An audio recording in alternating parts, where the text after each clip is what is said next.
claim you're African, you're going to get your mind back. If a generalized black woman is doing this and being this, that is that is irresponsible. No, Coming with when his you master's claim you're degree, African, you're going to get your you know, mind showing back. me, you know, Black and proud. Claim you're African. Black because and I proud. think that if when you claim you're as a African, you're going to person get your who mind has back. a page, what is the status of people Claim who you're have Black and proud. I'm FBA? telling you.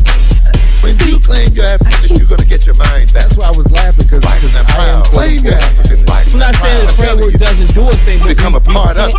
We've been Embrace forward to black men become a being the part of. masters, being in control. We become a part of. Only Embrace it. That those one of the become a best part stories I've of. ever heard. Embrace it.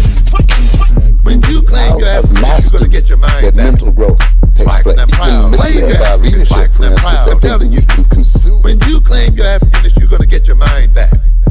Black and proud. Claim you're African. Black and proud. I'm telling you.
Peace, family. Pardon.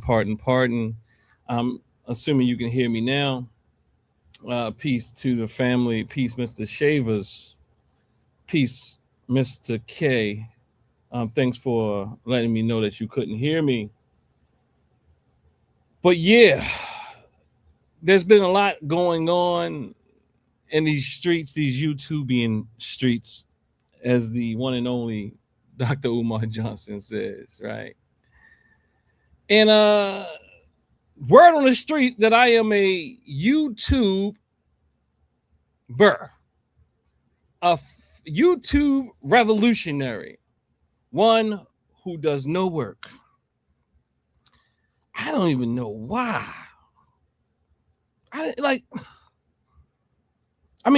That's crazy.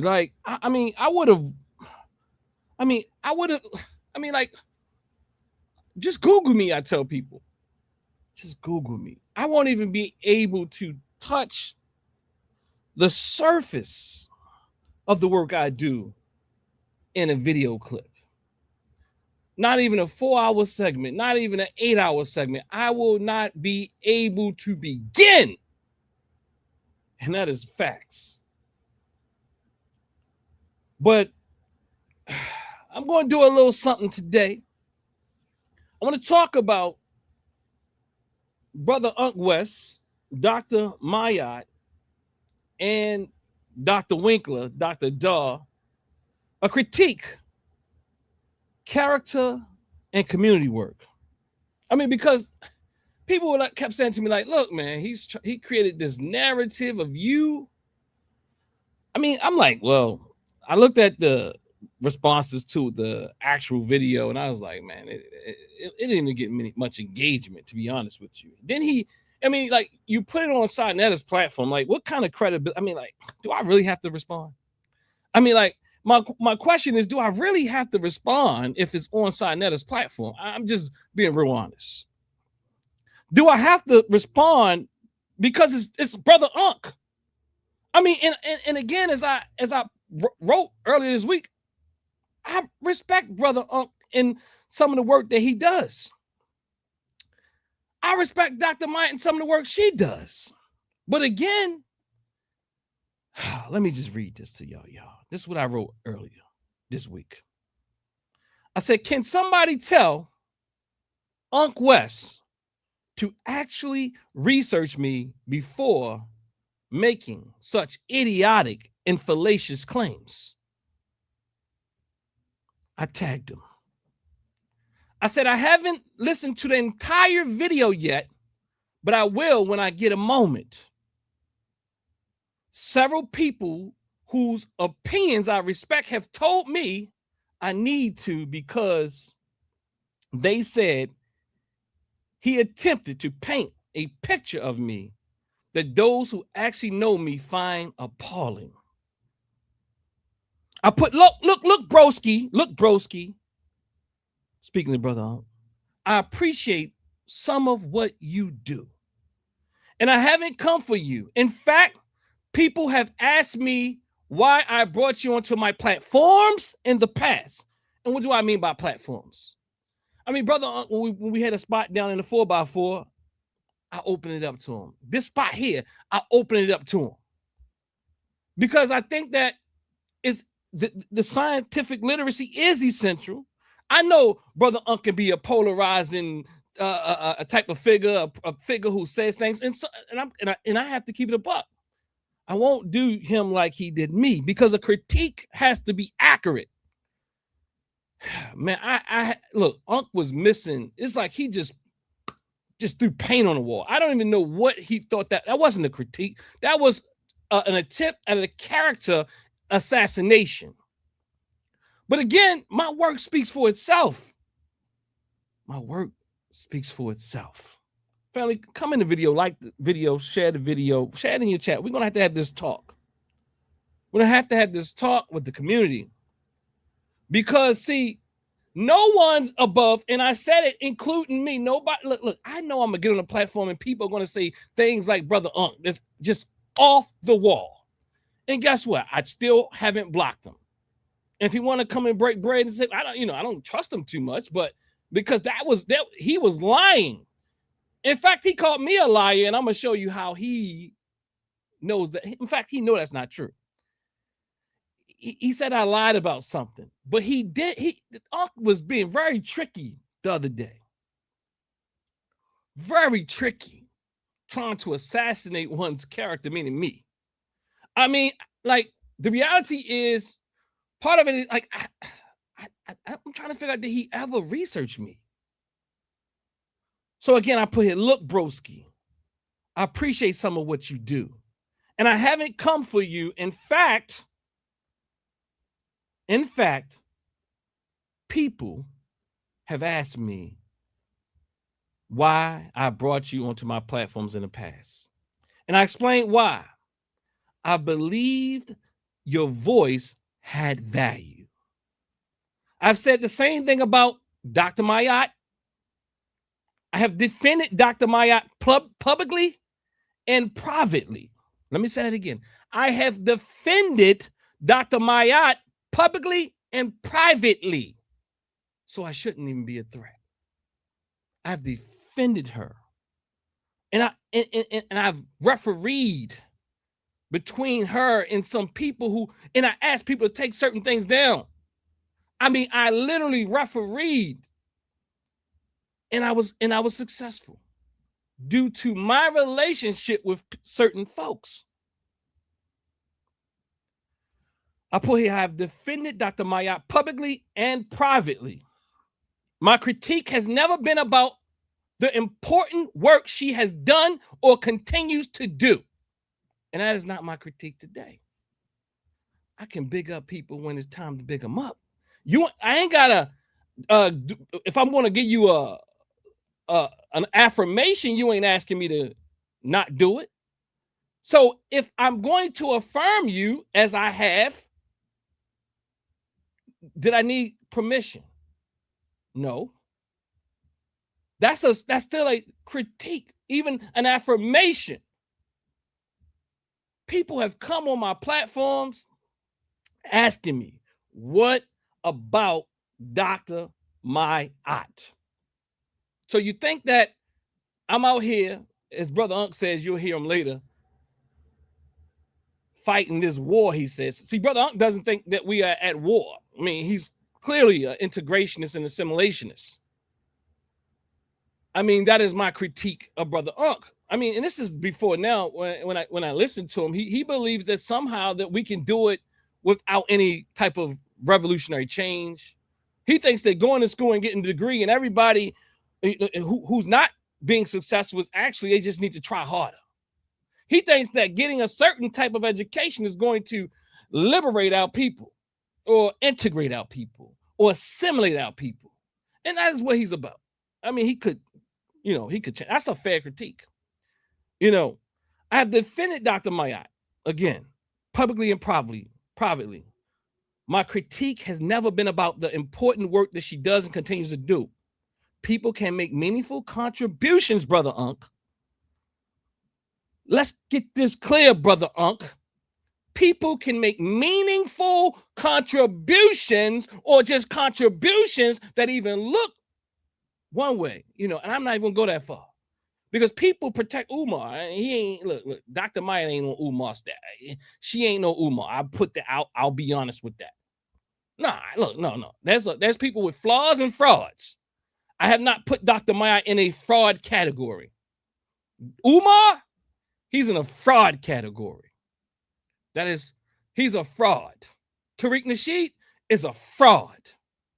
Now, in some ways, I can say that Dr. Mayat participates in some ways that is just, if we were to use the word to say that she's not actually being honest. No, she's not being honest. No, she's not being honest at all. And look, I have plenty of receipts that I won't even show. Not yet. Because the things she say about Brother Tariqi, the things she says about Brother Tariqi, and then bigs him up. And no, the things that she shared with me about Tariq Nasheed, no one should ever come out and then big him up, because the things that she shared with me are heinous. And I got receipts.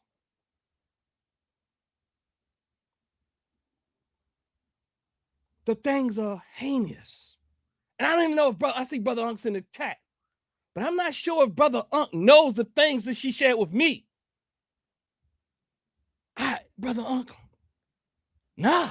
The things she shared with me, there's no, and you mischaracterized my entire, you didn't even give an analysis of what I actually said, because what I said wasn't that serious. It was a critique built on her own even. So you went over and you created your own story.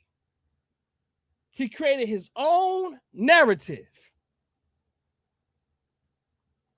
which is very interesting.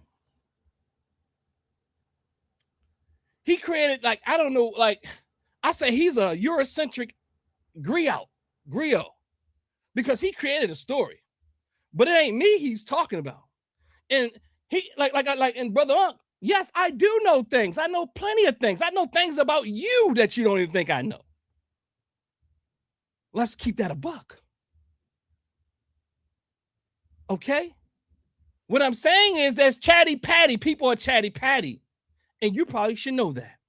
Because if you know the Dr. Mayat I know, who's easily hurt, my sister's easily hurt, she will come to you and lean on your shoulder, and then she'll go to somebody else, lean on their shoulder, and she's always a little hurt.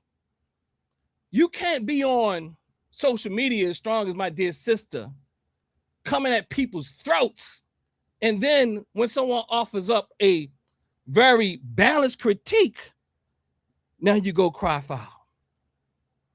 No, you can't do that, Unc. No, she can't do that, Unc. So again, from the portion of the live stream that I caught, I'm reading here, towards the end, the narrative was so detached from reality that I laughed. And I actually engaged with Brother Unc. And I laughed and did not take it seriously. But because so many people have suggested I watch it, I will review it in its entirety and determine how I want to move forward. That was earlier this week. Peace, peace, peace to the family. One thing though, if you're going to critique me, this is what I'm reading. If you're going to critique me, at least do enough research to know who you are talking about. Engage my actual points. Unc didn't engage any point at all. All he did was saying that people had to protect the women or something like that. Why you gotta protect the women from me? I sent him a text message. I know, no, bro. I appreciate what you're trying to do here. I'm hoping that he just kind of is. This is not like I'm hoping he didn't just make these things up and he really believes them. But what he made up is crazy. Oh, who protects the women? Dr. Dennis Winkler. He called me Crinkler. He called me Winkler. He called me all types of little funny plays on my name, right? That's cool. That's what children do. So, but the reality is nothing he said really was accurate. He just had feelings. And again, I mean, okay, I give him an E for effort of trying to at least, maybe in his heart, he thought that the sisters were being harmed or something. In fact, all I did was offer up a difference of opinion in that first video. Okay?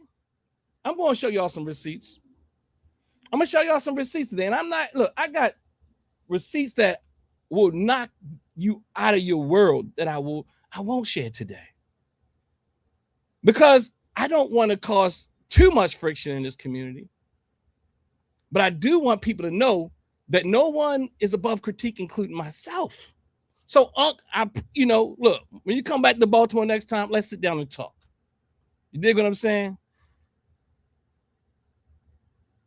The attempt to paint the narrative that women need protection from me is as absurd as it is irresponsible.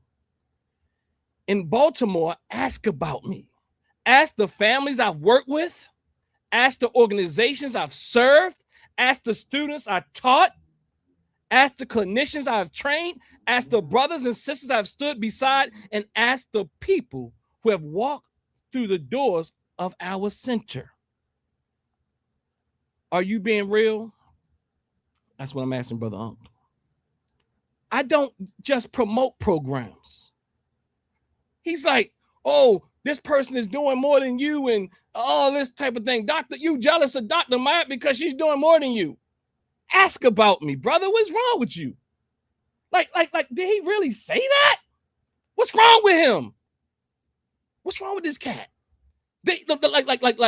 I'm trying to figure out that he, he has a history. And maybe sometimes it doesn't work all the time.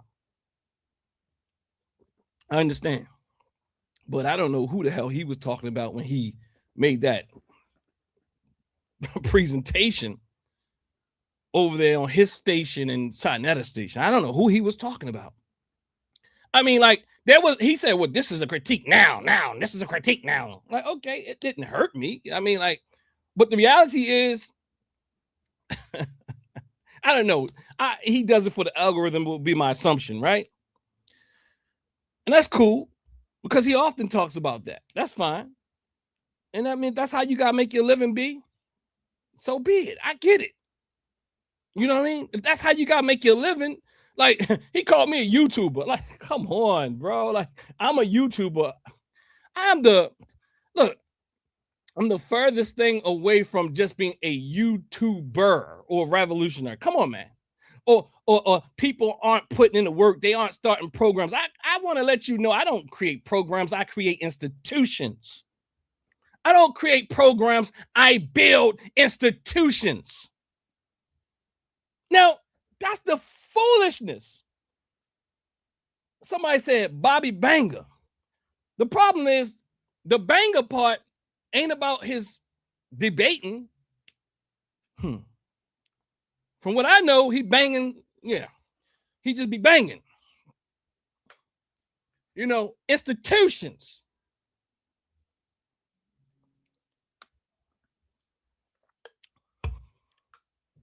And I think it's essential to understand that the most essential institution at this moment and what we're dealing with is a primary institution that Brother Bobby has struggled in. At least for, I mean, I don't know. I'm assuming he struggled in. At least I've heard some things. I've heard him say some things. He says, who's going to protect the women? I say start at home protecting whoever you've been in a relationship with and not cause them trauma by going out of the relationship. That's what I want to say. I think that history is in the past and I don't know what's going on now. But all I'm going to say is people chatty patty. That's all I want to say. But listen here. Brother Ankh says,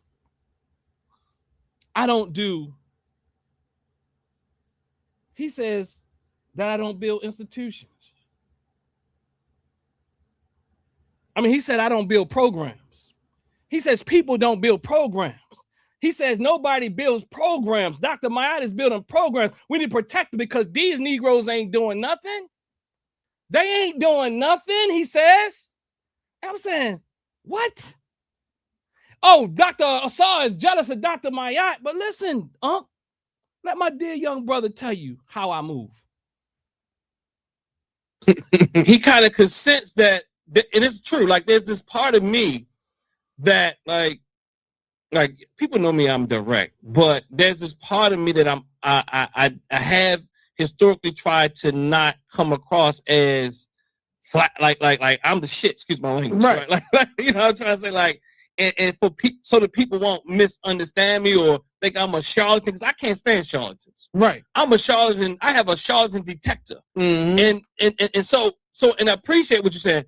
I came to events early on that were your events and I didn't know it was your event. Oh. Because the way you move, mm-hmm. you wouldn't even, because you move humbly. And you probably appear to viewers like this, but like, you really are a humble guy in person. You really are a humble guy that just move and do the work in the shadows and things like that. Yeah, he said online I sound like, look.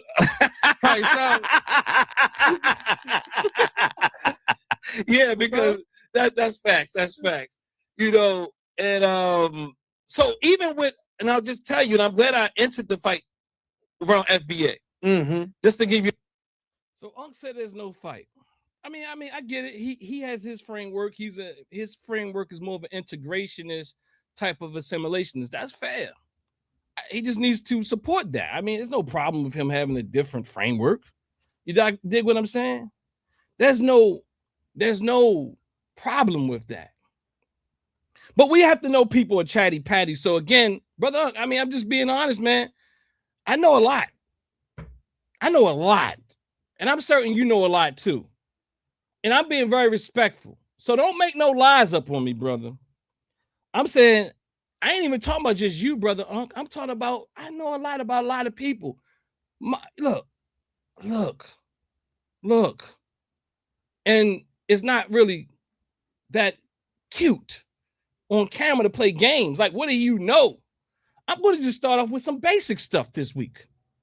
I mean, I'm just going to start with basic stuff. If you keep pushing, I'll, at some point just drop the bombs.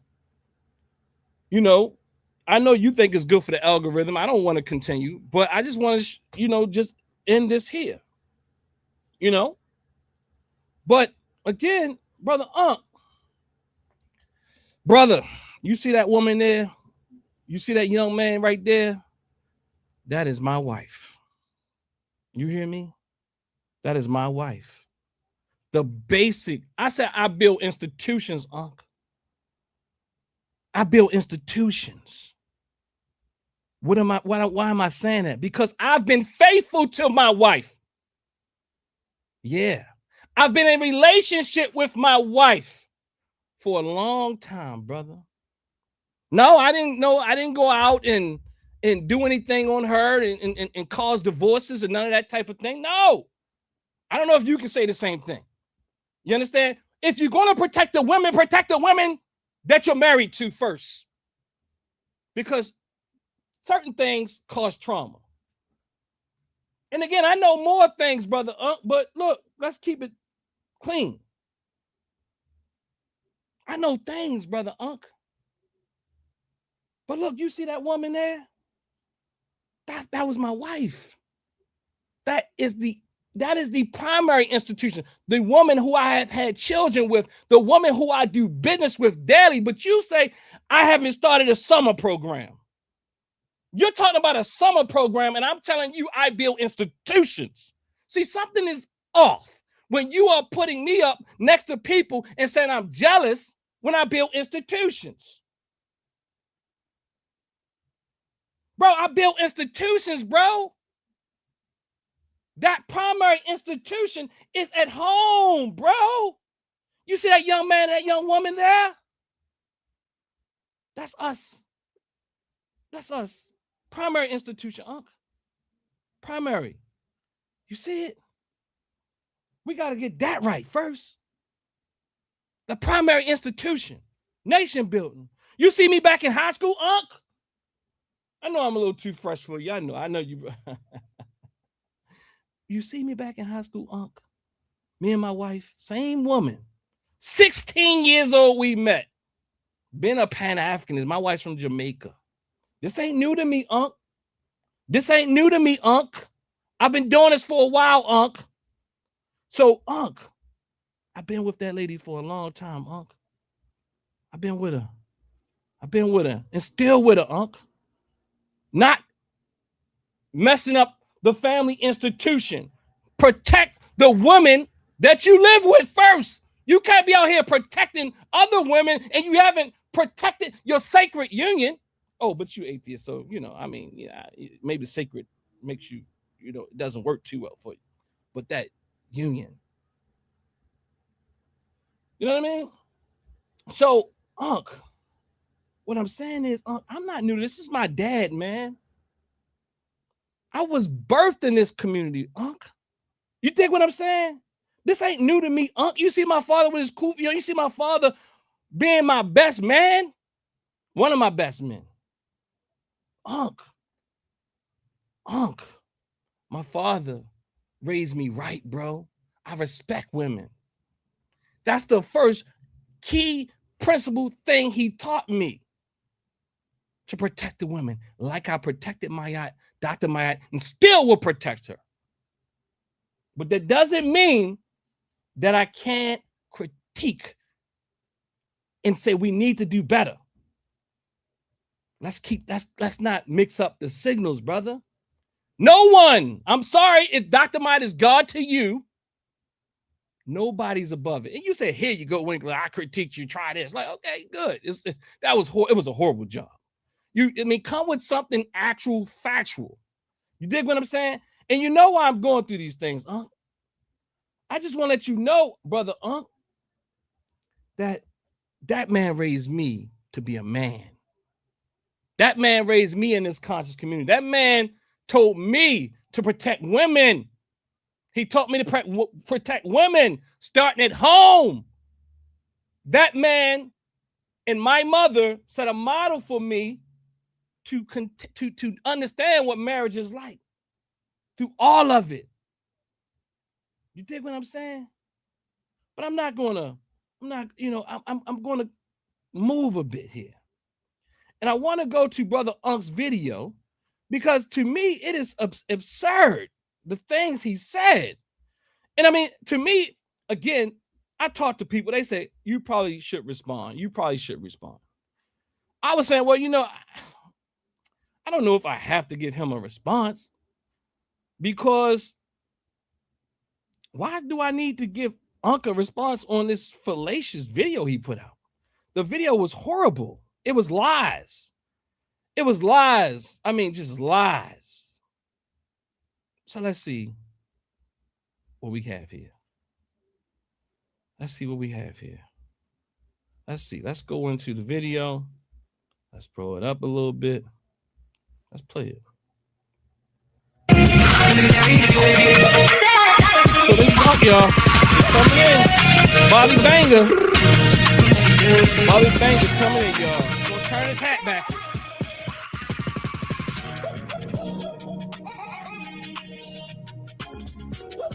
Coming for your brother. He called me a pseudo. Man, y'all know what it is, man. This one of the ones you turn your hat around backwards, and you go ahead and you go ahead and you dig in. You get in, you dig in, you get it right. You get it right. You get it right. Let's have this conversation, man. Look, man. That's what I want to say to y'all, man. You, at some point, this thing of ours has to be connected to something that's valuable for the community. You know, I ran across a lot of great talkers. I agree with them. Let me give my man a fair critique. At some point, these things that we talk about have to be connected back to some real tangible things in the community. I could not agree with you more, brother Ankh. Right? But they ain't ground walkers. Talk that talk, revolution, I'm this, I'm that, I'm African centered, I'm conscious community, I'm doing this, I'm an atheist, I'm a black Christian nationalist, I'm black. I done heard it all, yo. Heard it all. So I can really relate to your frustration here. It sounds to me like you want us to do more. Okay, thank you. But out of all that, very, very, very, very few of them actually has a program. Very, very, very few of them have a program. Again, remember, I said, look, I'm not about getting stuck at programming. I build institutions that even house programs. You hear what I'm saying? That would help the African Americans, whatever you think you are, Native American, Black Native American, Moor, nations, all that. Very few of them have programs that can actually help stabilize our community in a progressive way that would help those babies thrive and raise babies that would help the community. Some of y'all might not agree. Some of y'all might think the Black Jesus will help you. Some may think that the Egyptian Neteru going to help you. Some of you may think that Pan-African going to help you. Some say FBA going to help you. All that. Let me tell you something. Bullshit walk. And then money do the talking. Who has programs that can secure resources that can be put back into the community? This is what this conversation is really about. And then if you're not doing that at an equal level, then shut the hell up. Hitch your wagon to somebody that's moving the community forward. Man, there's a lot of powerful sisters running around here that get disrespected. Dr. Oyama is one of them. Pick up the Dr. Oyama. We're going to run through some of her programs and show you what she actually do, and then we're going to talk about Winkler. He's a YouTube revolutionary. He actually thinks he's in a war. Winkler, a YouTube revolutionary who actually think he's at war. I mean, I absolutely don't think. I know that we are at war, Ankh. Again, because I haven't been duped by the American dream or the meritocracy that you believe that we live in. You understand what I'm trying to say? The John Calvinism, the John Calvinistic meritocracy type of ideology. See, we all got ideologies. I'm just saying I don't agree with yours. I am not an assimilationist. I am not an integrationist. I don't believe in John Calvinism. I don't believe in this meritocracy. No, I understand that there's a system that is oppressing our people. I'm sorry that you don't, believe you, that's your ideology. You look, we can debate that, but at least let that be the case. And he be having people on this platform that think they literally at war. Dr. Ball, you run your mouth, man. And that Moore guy, run your mouth, man. Run your mouth against the very thing they got a program that help move us forward, no matter what you believe. See, we need people like that don't care about what their mama and daddy believe. Their mother and father may be an atheist. Their mother and father might be a black Battanian Indian. Their mother and father might be a Moor. Their mother and father might be in the Nation of Islam. Might be in the Moor Science Temple. Or whatever kind of thing y'all think y'all got. What else we got going on here? Black, nationalist, Christian. What else we got? We got all of it. We got all of it. But do they have programs that's really touching the paper that will bring us resources to actually help us? Because once you get old and you done ran your mouth and you ain't got nothing to get in the community, you just get old. If you're on this mic and your program ain't hitched to something that makes some sense, you're bluffing and you're scamming. You're really fighting a war that you can't ever win because you don't got the resources. You need powerful women or powerful men that can make that happen. You got a superstar amongst you, and y'all playing with that lady name. I don't understand. I ain't know. And let me say this, man. Look, I love Dr. Yacht. Some of them daggone pseudos she have on the channel, I'll be hot. But I know not to get you loud. I'm not going to do it publicly. I'll call up and say, I don't like that guy. He's wild. I'm going to talk to the serial killers. But talk to Ken. I don't care. Going to say, man, we don't like. And people say, let's call Dr. Yacht. See, that's called respect. We're going to call her up and say, Doc, why you had that person on there? And she can be like, yeah, well, what did I talk about? And you're like, well, what did we talk about? What did we talk about? Well, you know, it's a radio show, and I interview all the people in the community, no matter what they believe. I don't promote pseudo. So no, he's not talking about nothing at all about my critique. Nothing. He's talking about process right now. He's talking about how he believes that it should be handled, and and I would call Dr. Maya up. He just critiqued her just now. I'm wondering if he got permission to critique her when he's, because he has pseudos on her platform, and I agree. Yeah, I agree. And even the people that he's calling pseudo, who are not necessarily pseudo, because he doesn't understand that they're different ideological positions. He can disagree with them, but he would never be able to hold his own with them in the ring. That being Geechee, that being Diallo, and that being Dr. Ball. He would never be able to hold his own in the ring with them. He would not. I would love this. I would set it up in this institution we call TNAT. You got what I'm saying? The institution that has platformed you, which platform Dr. Mayat. You understand? You see what I'm saying? So I would ask the question. So instead of saying that I should not ever critique my dear sister, how about you think about really engage with what I critiqued and what I actually said versus trying to make a narrative that I'm coming for the sister or the sisters. It's very interesting. It's just very interesting. Yeah, but I don't like Mr. Islam. He's a pseudo. We ain't talking about the things he's pseudo about. We just had a conversation. And then we start to realize, damn, can she have a show on who the hell she want to have on her show? Is that remotely possible? Because that's her show. And her show. So I'm curious to, maybe he had a problem with bringing somebody on the show. I don't think my critique was about who she brought on her show. I see he's having a conversation with himself about his own critique. Again, he's critiquing himself. I mean, I could be wrong, but I don't think you can find anywhere where I'm saying Dr. Myatt should not be bringing people on their show. Now, I guess what you could say is I critique the people on her show, and I critique the type of FBA rhetoric, and I also critique whether a person can be Pan-Africanist and also strongly FBA and follow that ideology, and also Friedman. And one can critique that. Oh, it's something she do in her pastime. That's not her damn work. It ain't like she. That's not her work. But for me, I'm just a YouTuber. Dr. Daw is just a YouTuber. Promoting anti-vaccines. Ain't like she promoting Tariq Nasheed with his wild movies. As a matter of fact, you can get on that and bang it. She absolutely. And she called me years ago and asked me what my thoughts were. I told her and I shared with her. I said, Dr. Mayat.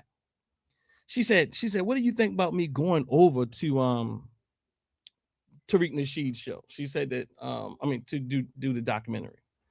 And I said, if you do it, don't get stuck over there. That was my advice. My advice was don't get stuck over there. Don't allow them to just don't get stuck over there. The same thing with Sinetta, who was in the beginning of this clip.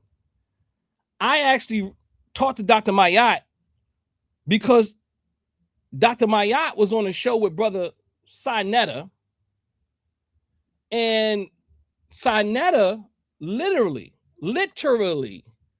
said, I can't remember, he said, you stupid, and some other words behind that, when he was talking to Dr. Mayat, and I talked to Dr. Mayat, and I said, Dr. Mayat, I would suggest you not go back over there because they don't respect you. I mean, he literally called her stupid something, and was going off on her. And I said, don't go back over there because they're not even respecting you. Best brother Unk's homie. because they all kind of hang together. You know, they kind of hang together. These are the people who have housed Brother Polite. These are the and Unc used to call people stupid because if you're gonna give Brother Polite money, you stupid. Like at some point, like stuff like that. Like they all hung together. They all debated together. They all broke bread together. They, you know, that was a big show, and you can't even trust what they put before you. But again, I'm a YouTube revolutionary. I don't do programs. Dr. Myatt does programs. I don't know all her programs. I just know the two, the summer camp and something else that she does with other people. Somehow Dr. Myatt has made me. In fact, I'm one of the people who introduced Dr. Myatt to the community here in Baltimore in a different way. That ain't no making me, because I do community work. To call me a YouTuber is like the worst thing. The worst thing. I mean, I got receipts. It's nothing that I won't say that I can't show you. I can show you when I was doing podcasting before podcasting was popular. And I brought Dr. Myatt on the platform. I introduced her to people in the community. She already knew Brother Jabari. She, you know, the thing is, I'm not claiming that. That sister did her own work. She worked hard. I was excited about what she was doing. I was excited when I saw her on Sinetta's show. Again, Sinetta called her a stupid something. That's Unc's homie. He's still over there. I ain't never called Dr. Myatt a stupid nothing.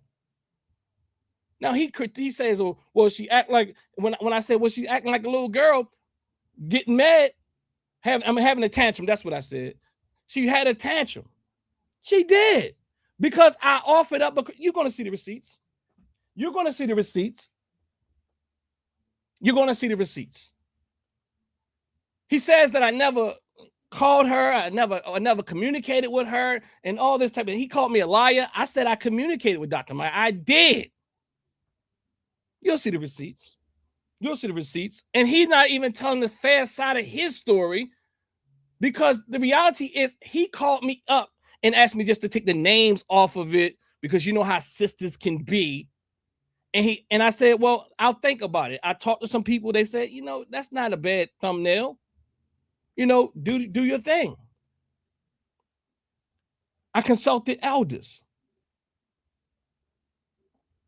It was about Tariq. Dr. Myatt, if you go look at my lecture, my presentation, my critique of Dr. Myatt and Dr. Wright, you will see that his response or reaction is over the top. Now, if I got a little frustrated on the second one, not look like seemingly frustrated, but I felt some kind of way when she blocked me just for a thumbnail. What? You blocked your brother he's talking about me, who offers up a critique. I actually followed Dr. Myatt's own, I was following her own way of doing things. And I'll show you that too. So it wasn't out of order with how she participates. In fact, she participates more aggressively. She's way more aggressive.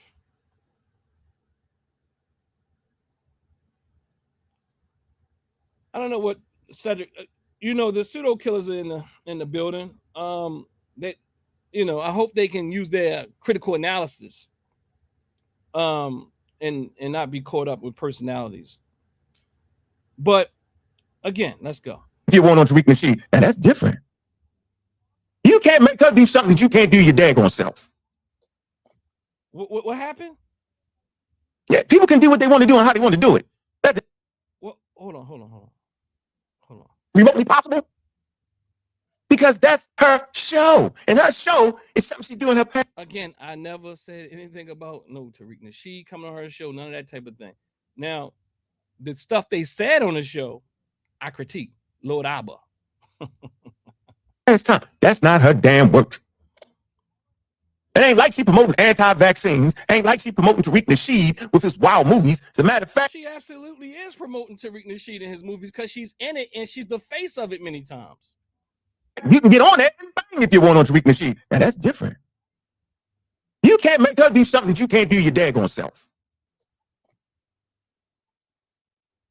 Yeah, people can do what they want to do and how they want to do it. At the end of the day, you're judged off your work. So while we talking about who she's having a show, and Lord knows don't be in that hating color, don't be in that hating colors, at a certain point, you might just be jealous and hating. So I'm just jealous and hating. Because why would you actually care? At least he said might at this time, because at least I would appreciate that's his hypothesis. You know, that's his he's throwing out a hypothesis. I can respect that. You know, I don't like the hidden color series. I think it's wild. I had a conversation about that. She said, well, I'm in there because get my name out, right? The information I'm giving out is correct and right. And I was like, yeah, you're right. That's all I can ask out you is when you open your mouth, right? It's correct. And that's all we can ask out of anybody. You got to be careful where you go and where you get stuck. And when you see it's run its course and your elders have abandoned it and all these other things, and then you see where it's gone, I think you got to be careful who you actually allow into your circles, who you continue to work with publicly. Because if you got to understand, if you work with somebody publicly, it's going to be critiqued.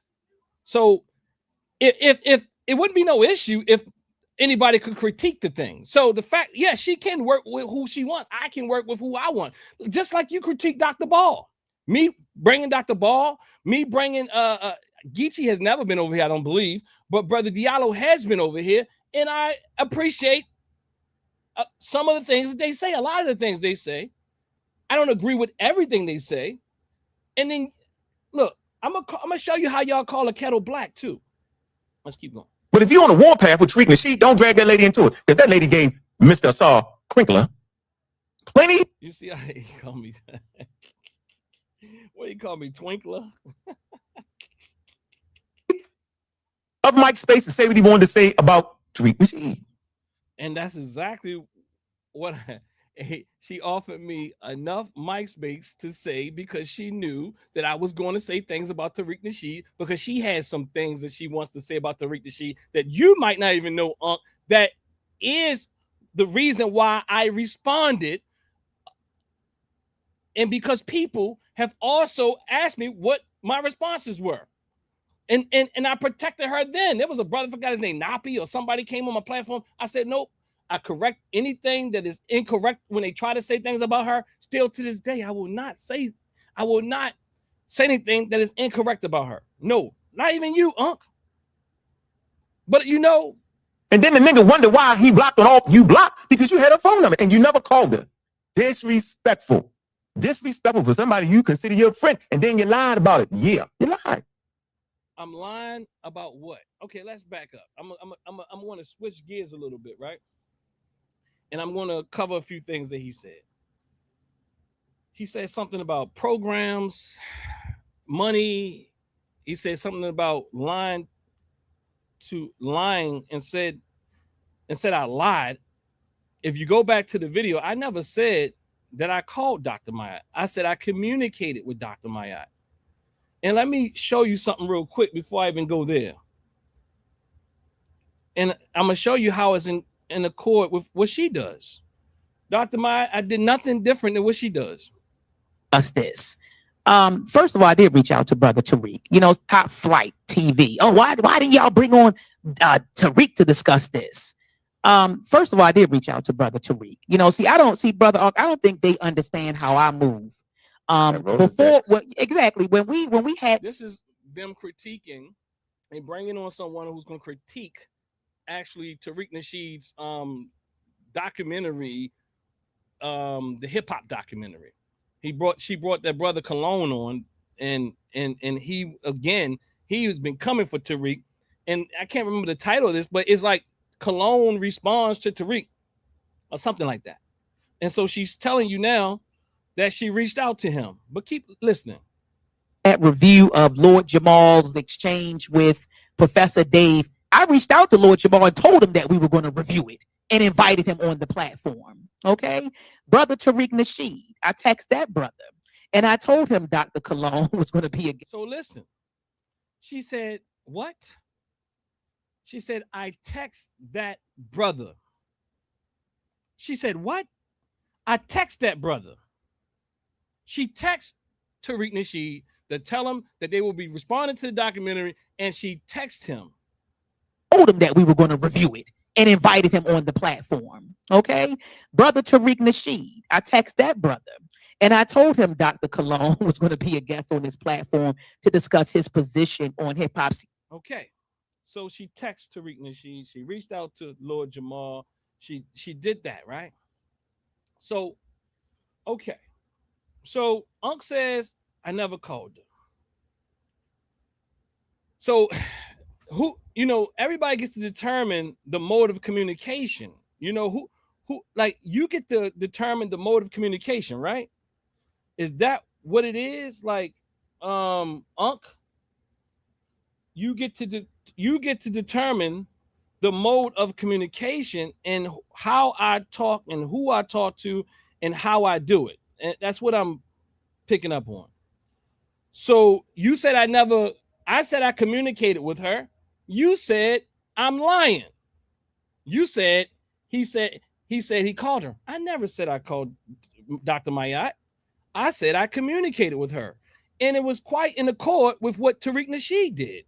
So what I'm saying is there's no I followed suit because I listened to everybody. And I've listened to how people have engaged on these platforms for years. So I tried to follow suit. I followed suit. You got what I'm saying? I followed suit, brother. Dr. Mayat just said she reached out to him. Dr. Mayat got more responses to people. I mean, and she comes hard at him. Even Dr. Ball, you're going to explain that later. I'm not even going to that. I was going to go into it, but you mischaracterized the whole conversation about Dr. Ball. And they were talking about STEM in school and how the school programs are absolutely trying to wean out certain types of education, like liberal arts and all that type of thing. But then y'all just want to come in, and she never reached out to Dr. Ball.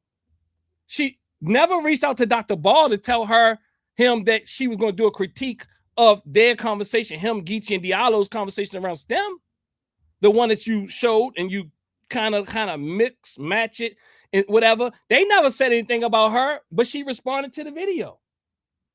She responded to the video. What? She responded to the video, brother. You responded to the video with her. Dr. Ball was on her show as many times, if not more, than he's been on my show.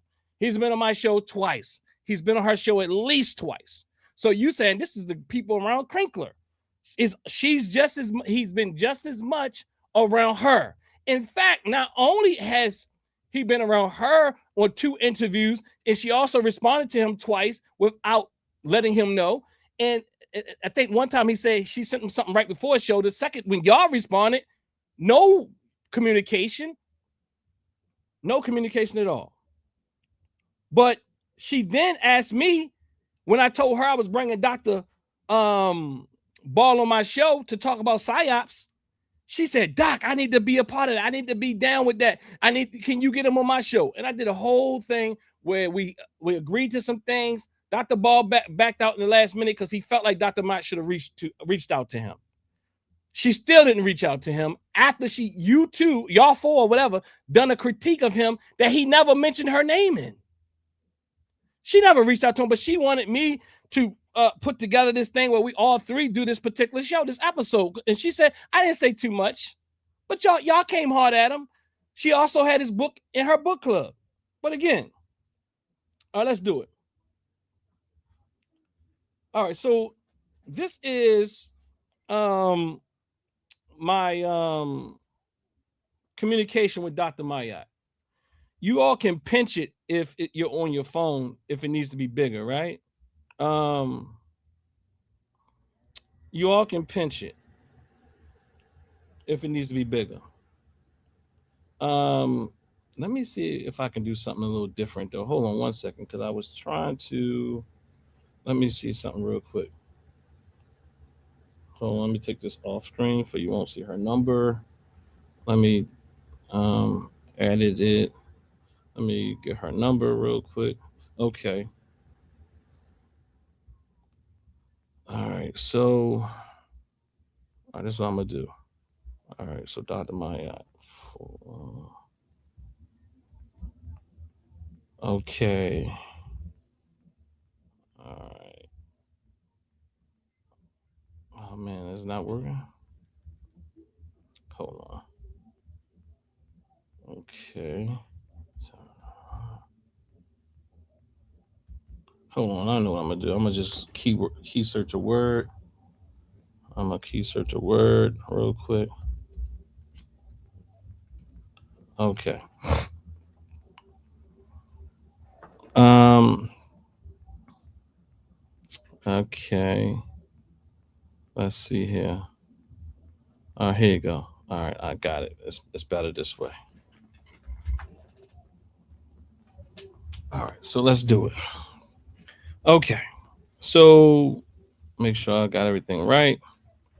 I'm going to put this on the screen because there's definitely bad information going out there on what's happening here, and let's clarify it.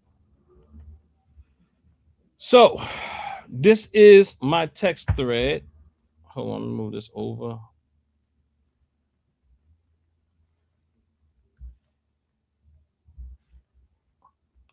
Move that over. Okay. So let's see what we got here. Ankh all up in your business, Doc. That's what somebody said. So let's go here. It says, peace, Dr. Mayat. This is my communication with her. Okay. May the 2nd at 14 a.m. People have reached out to me, just to give you a backdrop, and said, look at this.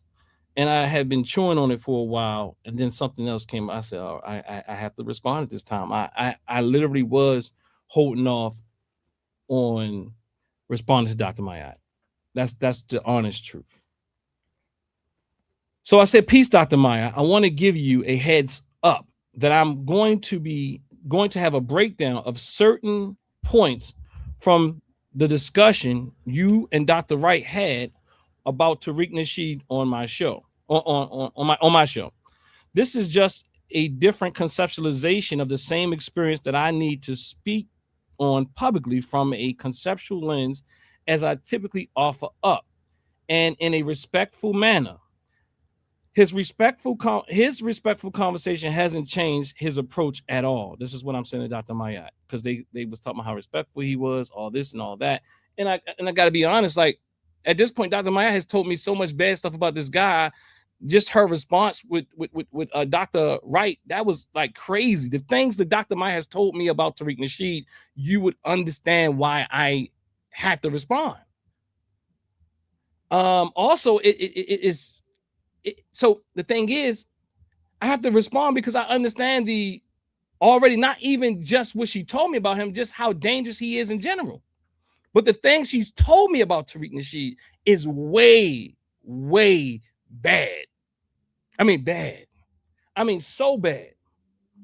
You made you made great points on your show. I just don't think my assessment of Tariq is the same. And that's what I want to address.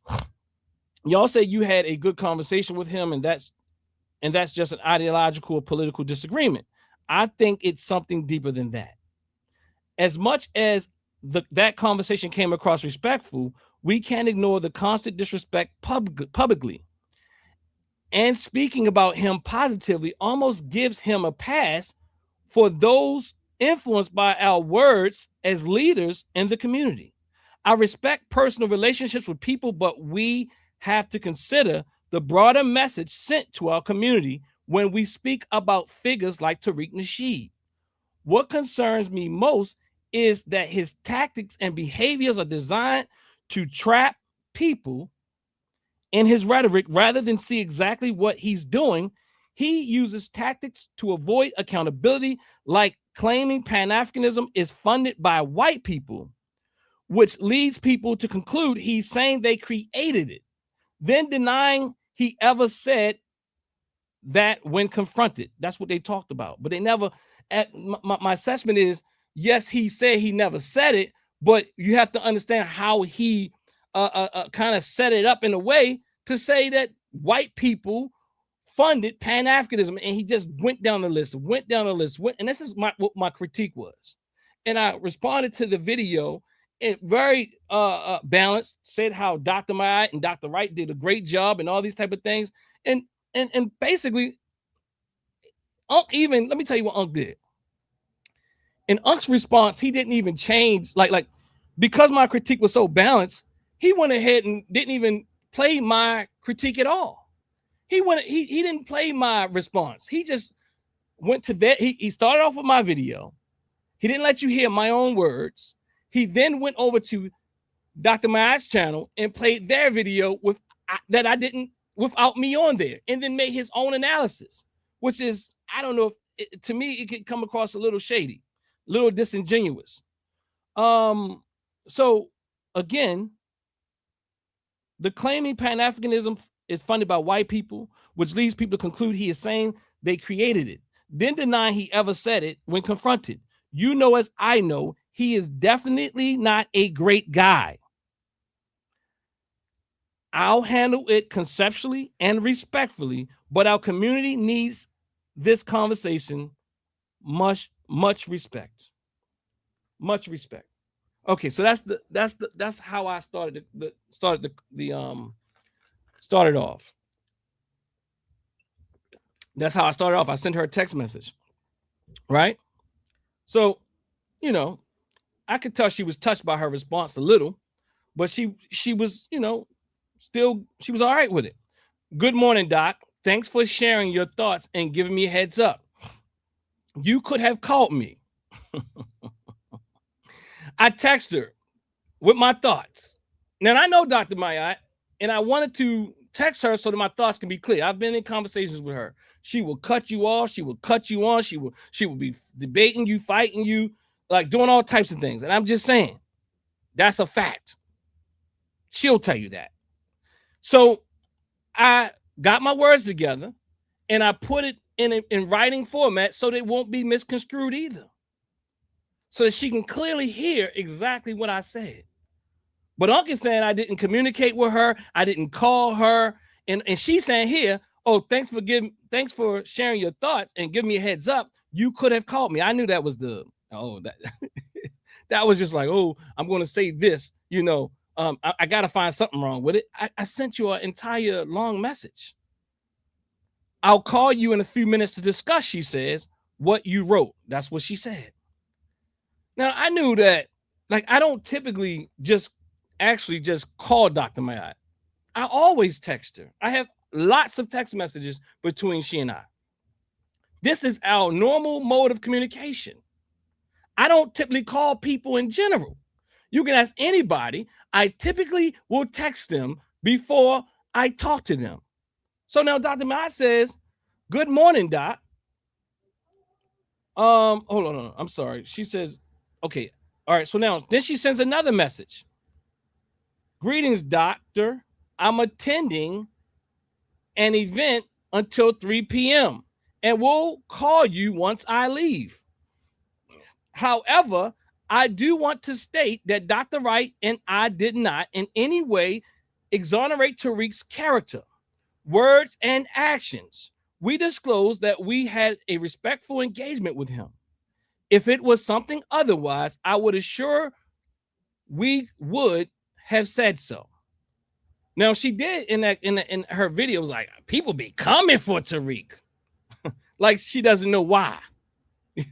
I mean, and like she hasn't told me so many things behind the scene. Being truthful about your engagement does not dismiss anything he has said or done. So again, now think about it. After she told me that, after Dr. Mayat told me I could have called her, and I said, cool. All right. She said she's going to call me. I said, no problem.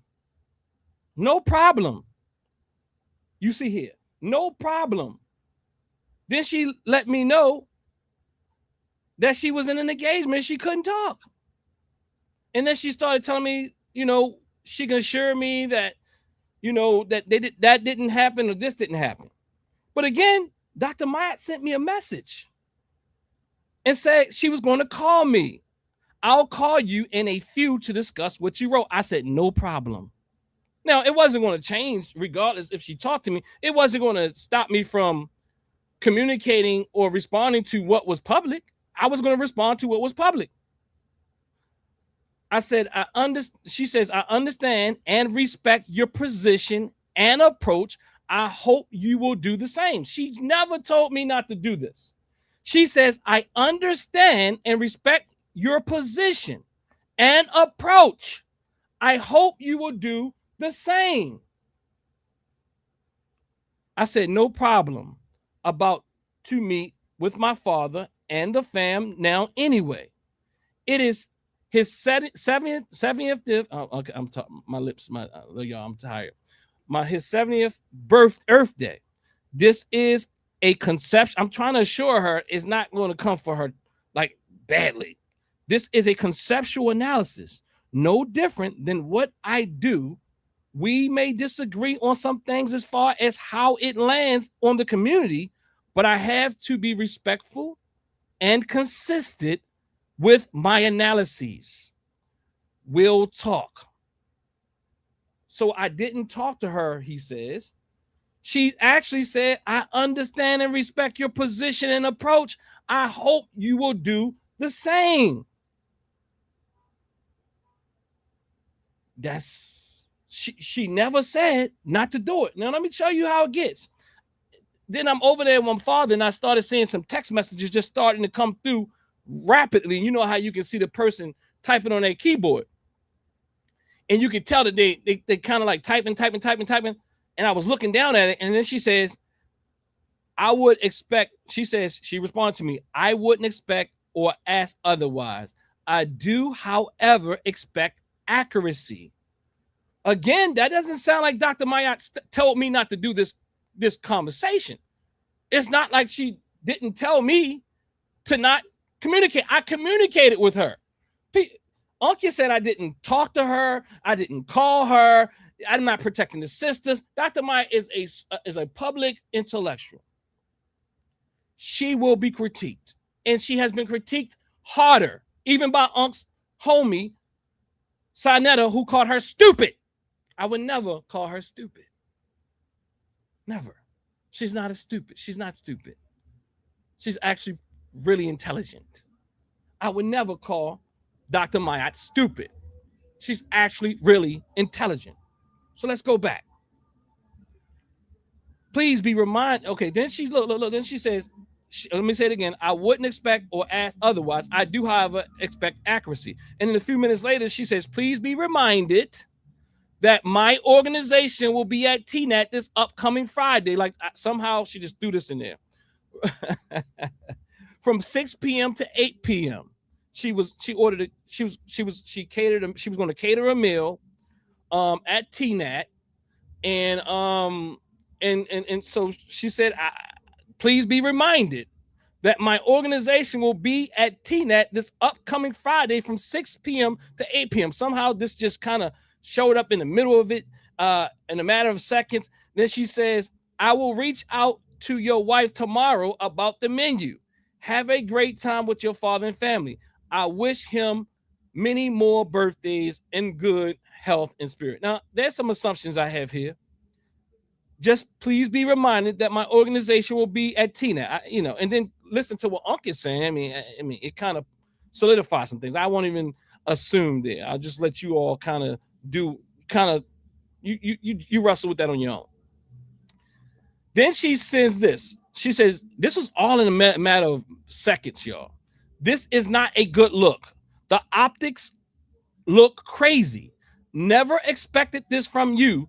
Be well. She said, be well. Like she saw this thumbnail and she said, be well. That is what she did. And this is what it says, y'all. It said Tariq's technology exposed a response to Dr. Mayat and Dr. Wright. A drawdown. Y'all know I do drawdowns. That's DAWs breakdowns. It says Tariq's tactics expose a respectful response to Dr. Mayat and Dr. Wright.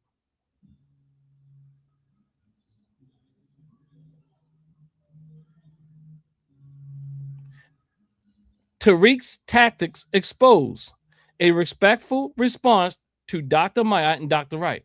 Now, all this is now the person in the chat is saying, I don't know, they're talking about something about we have to come up with better names. Go and check out what Dr. Mayat does on her station.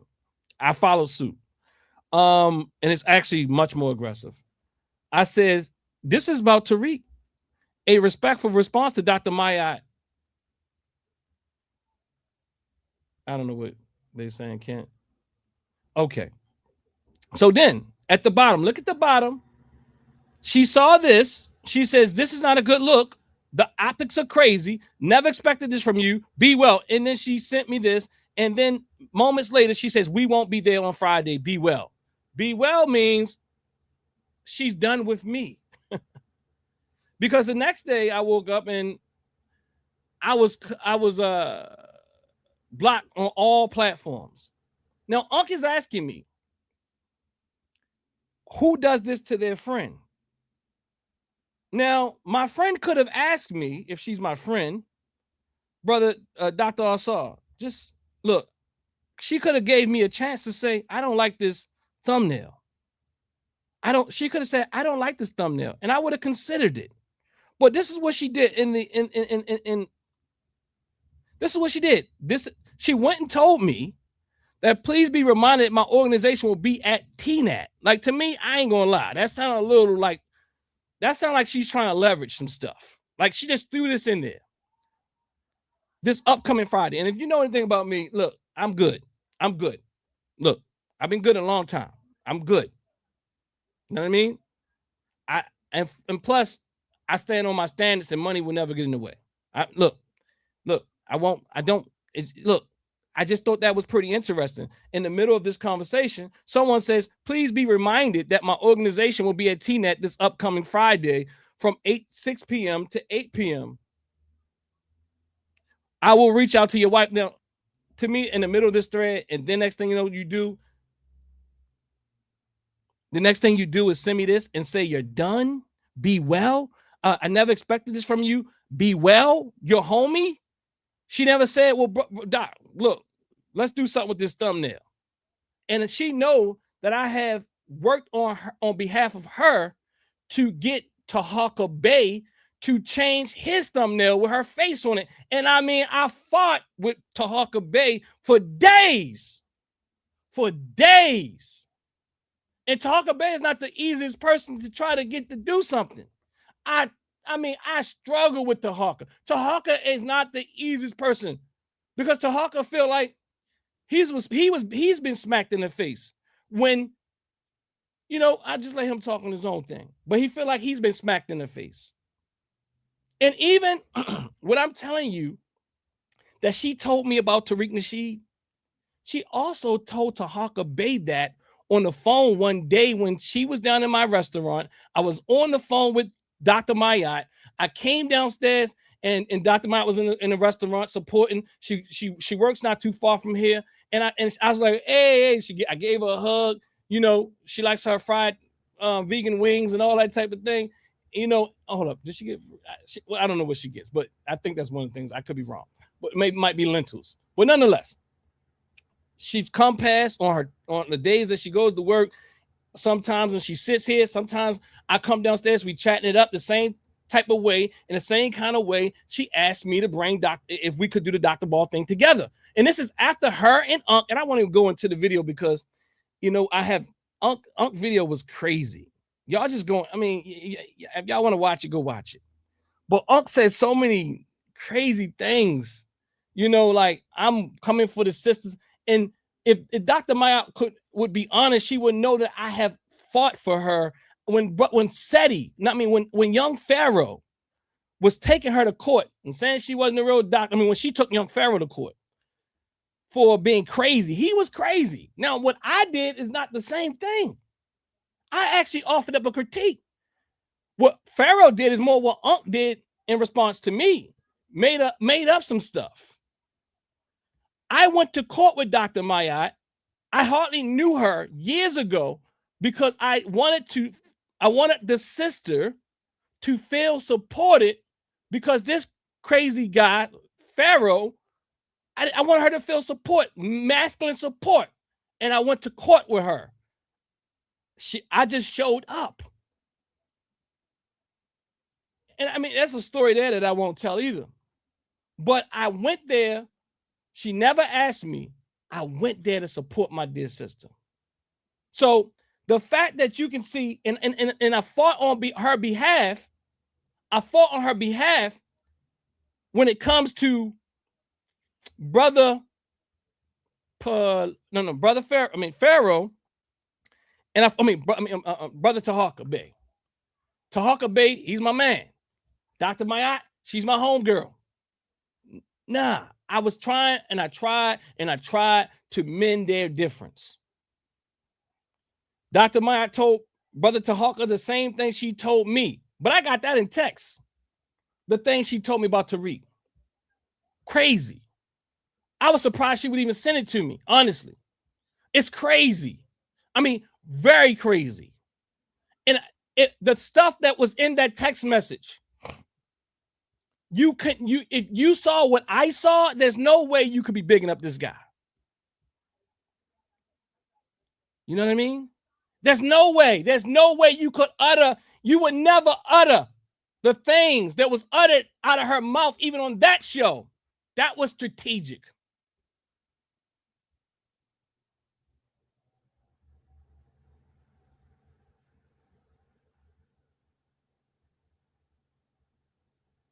Then why we out here thumbnailing and all this? Y'all need to fix this, period.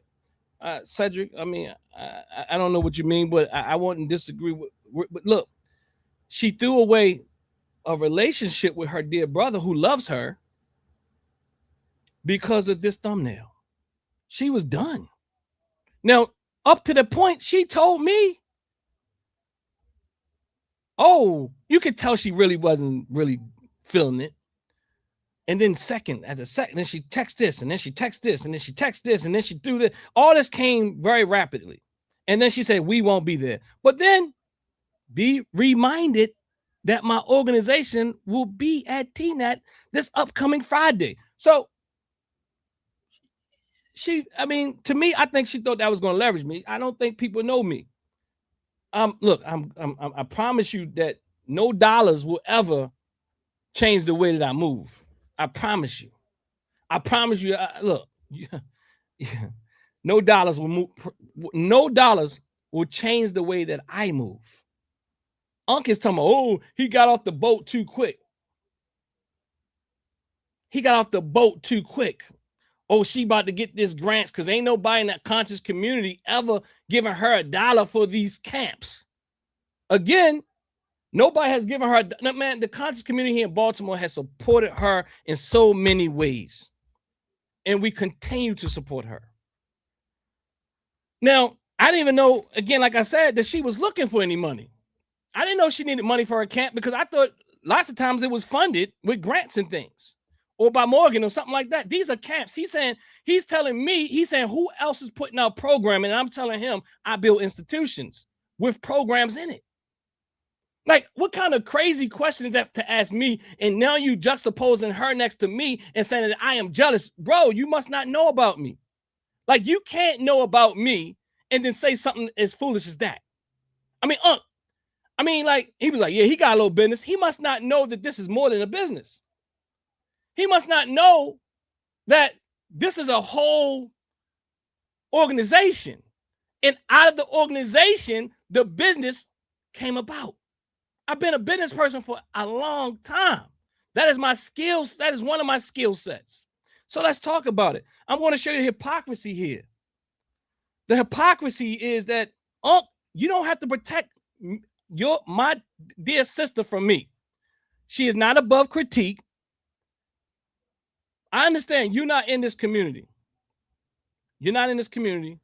I showed you a clip to let you know that she did the same thing with Tariq Nasheed. He kind of consents that, and it's true. Like, there's this part of me that, like people know me, I'm direct, but there's this part of me that I have historically tried to not come across as flat, like I'm the shit. Excuse my language. Right? Like, you know, I'm trying to say, like, and for so the Let me back it up. but like you really are a humble guy in person. You really are a humble guy that just move and do the work in the shadows and things like that. Yeah. Yes, I do the work in the shadows, Unc. I do the work in the shadows, brother.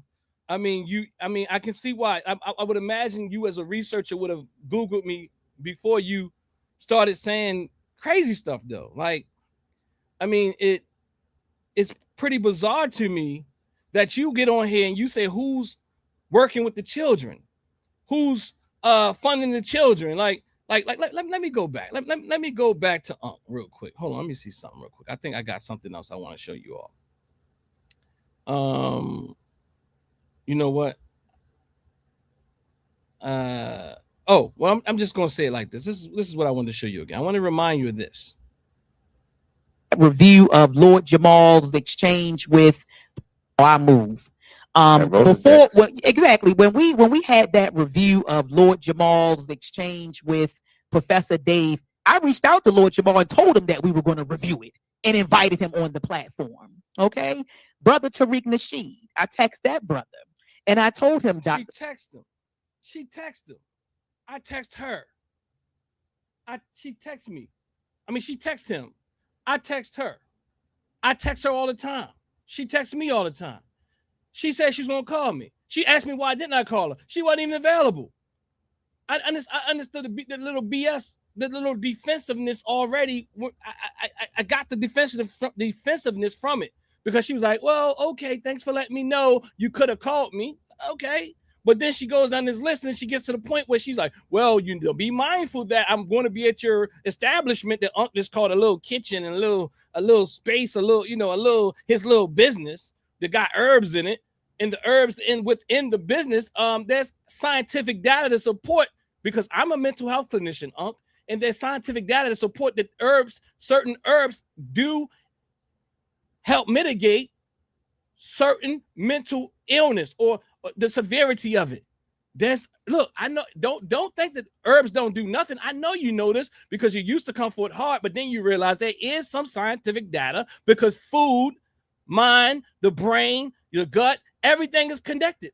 So don't get froggy because herbs there is evidence that herbs have benefited and can benefit. I'm talking about studies, mental health. Yes. I mean, you can just look up St. John's warts. You can look up just so many different things, y'all. Just nutrients in itself can help. Fish oil can help.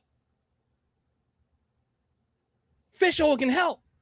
You dig what I'm saying? So let's go here. Where we going at next? All right, let's go back to Ankh.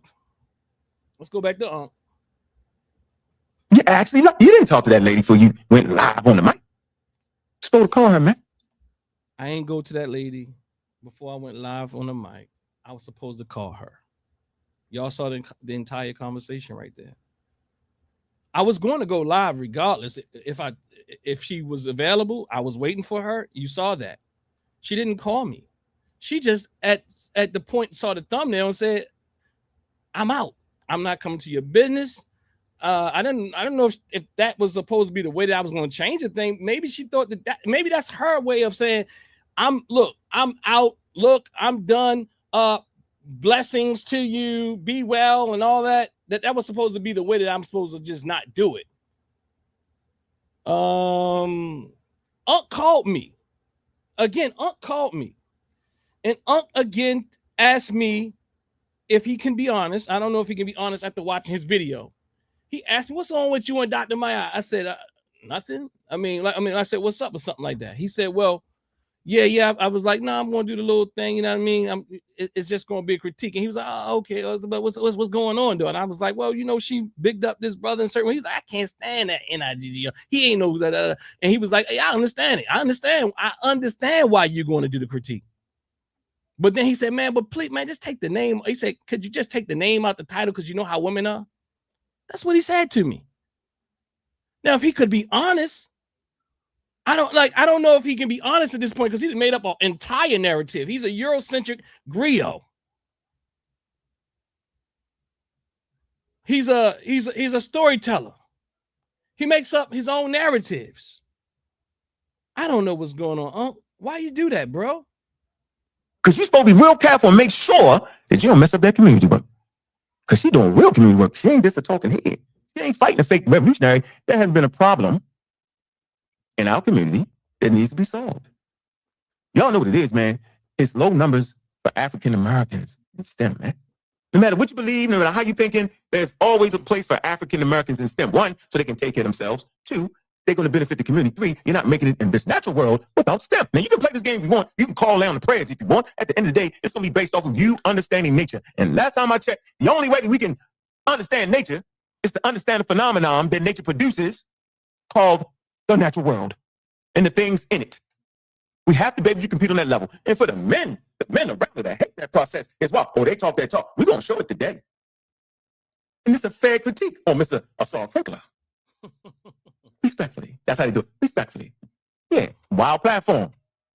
Got a whole lot of wild guys talking wild about women. If you got a show with women in the title and y'all talk about women the whole show and don't got a women on there, cat.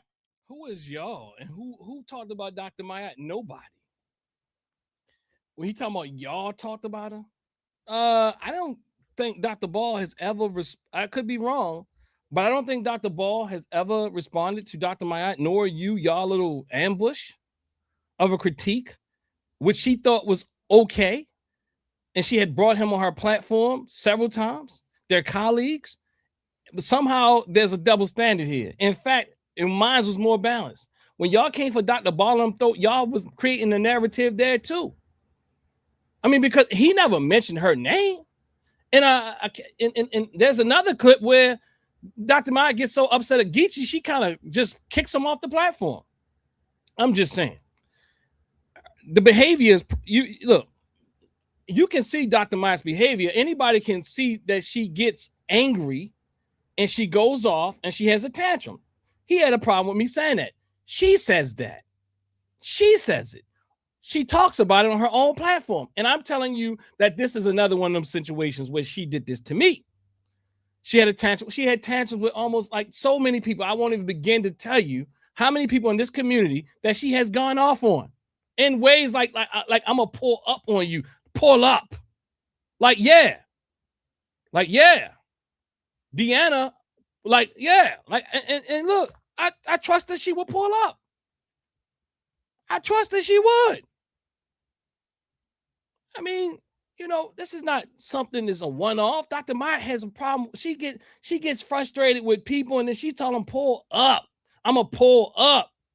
You know what I mean? Look, man, she says it. Even when she was at the conference about a year or so ago, and how she went off on the people. I mean, so many stories that I mean, it's so many stories of her going off on people. It's crazy. But now, like, nobody, look, you said who gonna protect the woman? Dr. Maya can protect herself because she'll pull up with that piece. You know what I mean? She'll pull up with that piece. I ain't lying. She'll pull up with that piece. No. Cat. I wouldn't care if they was feminists, the black women. Who cares? Let them handle their business. You this and that. Bro, they got to have a space, yo, for themselves. We got the space. The conscious community is full of loud-ass men, and I'm one of them. Where's their space? I don't know what conscious community he's a part of. Most of the black women in this community are actually doing real. I mean, at best is assimilationist. I agree with him about some of his scientific things. I do. It's hard work, and I always give him credence for doing the work. But he didn't do no work, and he sucks at social science. Oh, we run our mouth. So since I like to run my mouth. And that's the very critique that Ball and them were having. That, and even at the end of his own critique, they said you need both. And he just didn't say anything about that. And I like to be productive while I run my mouth. I've hitched my wagon to something that's real. So somebody said I got a dashiki with a baseball cap on at the crib. I'm inside of my office. You're probably not used to that, Kent Logan. I'm inside of my office. Some of us build institutions. That's what I keep trying to tell you. Y'all trying, but you can't do it.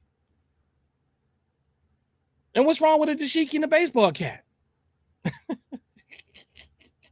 What's the Ken? I know Ken is one of the pseudo killers or something. I mean, well, I don't know what iteration. Maybe he's a community of skeptic or what do they call it over there now? I forgot. But nonetheless, Ken, nice try. I don't know, brother. I don't know, brother. I don't know.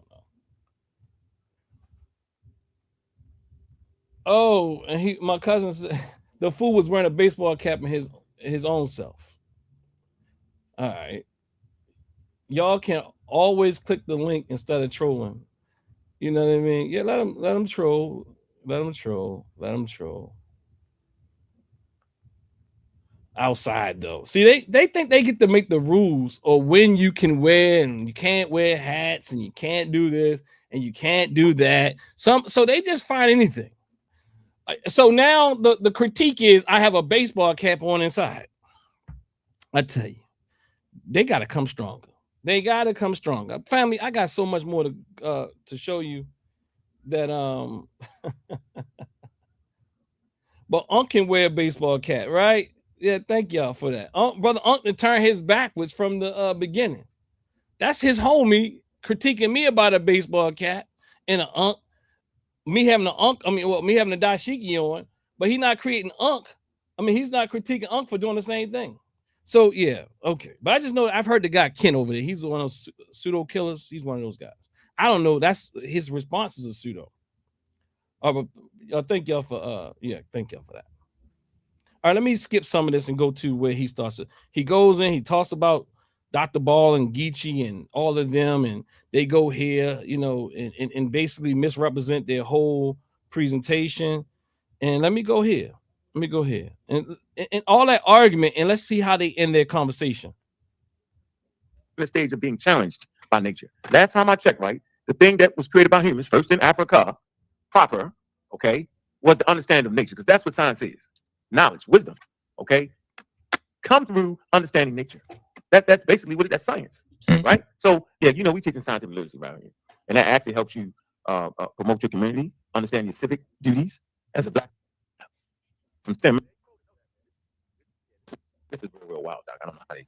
And then my favorite person on earth is Catherine. Like, yeah, man, that's my favorite person right there. So you knocking her. Yeah, that's Uncle Matt. But no, I'll play just to see. No, they start talking about it get wilder. I'm telling you. Yeah, no, I'm sorry. I thought I was mute, but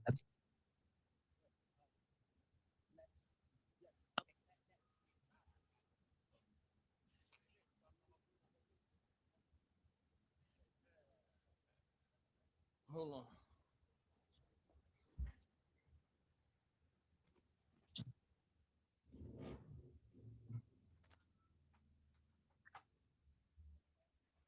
Okay. Yeah, I know y'all can't hear that. Give me 1 second, man. Hold on. Let me back up some. Right? So yeah, we teaching scientific literacy.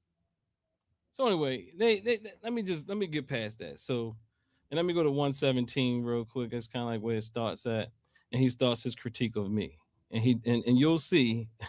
I'm gonna skip past some of this, but because it's not a critique. Now, I can definitely verify that you was definitely on the docket to be able to handle that portion. Because she told me, and she told somebody else, them camp, and you got a kitchen that could make lunches for the STEM camps, but you rather had ran your mouth for no reason and knocked us off the game. Now that's what I don't like. I don't like stupidity. So he's saying here that Dr. Mott had in mind to use have us provide meals through our kitchen. We have a restaurant.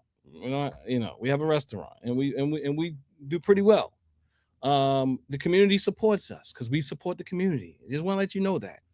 And I'm stupid because I offered up a basic critique, pose, positive affirmations, and everything in that critique. And as well as we can do this a little different. I suggest that we do this a little different. Go look at the video.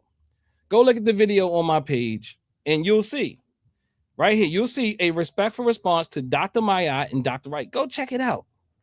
I'm sorry. You'll see a respectful response to Dr. Mayat and Dr. Wright. And check out how he switches the video up after he doesn't want you to hear my analysis or my critique because it wasn't bad. You ain't know? Yeah, Dr. Me, I always want to look out for you. Oh, you ain't know? You definitely was gonna get that quote unquote schedule so that you can bring lunches to this thing can. Because you got a business with a kitchen in it. But you messed that up, didn't you, bro? And you know we got the receipts. Huh, you didn't know that, didn't you? That's why when I called you, and you kind of rushed me because I'm gonna respect the fact that it was your father's birthday, but I was trying to say, don't do it, bro. Don't go live and start. You don't put a name in the title, but you did it anyway, and you saw. So he said again, don't put the name in the title. He didn't tell you that he didn't. He know what it was. He told me, I understand. I know why you are doing it. I mean, I get it. She shouldn't have did that. Just don't put a name in the title. That's it. See, he's not even being real clear here. Like, don't put a name in the title. Just don't put a name in the title. Yeah, I understand why you got to do it. That's what he said. That's what he said to me. Here, he kind of bumbled around it. Now, he don't go too hard in this first video, but he leading up to something. And in that second video, he said what was on his heart. But I don't like it when a person claims to be your friend and then mess up something. Boy, you messed it up, boy. You know you needed that bread. You didn't even know it was coming. Now, I needed that bread. He said, boy, you know you needed that bread. Definitely verify that you was definitely on the docket to be able to handle that portion. Because she told me, and she told somebody else, you know. And I'm not going to say it because I respect too much. But just know, knock yourself out the box to do a critique about her messing with Tariq Nasheed. Knock it off.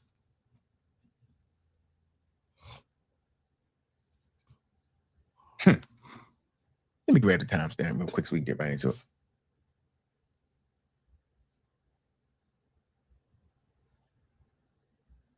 Let me see. Let me get right to that. Let's get right to it.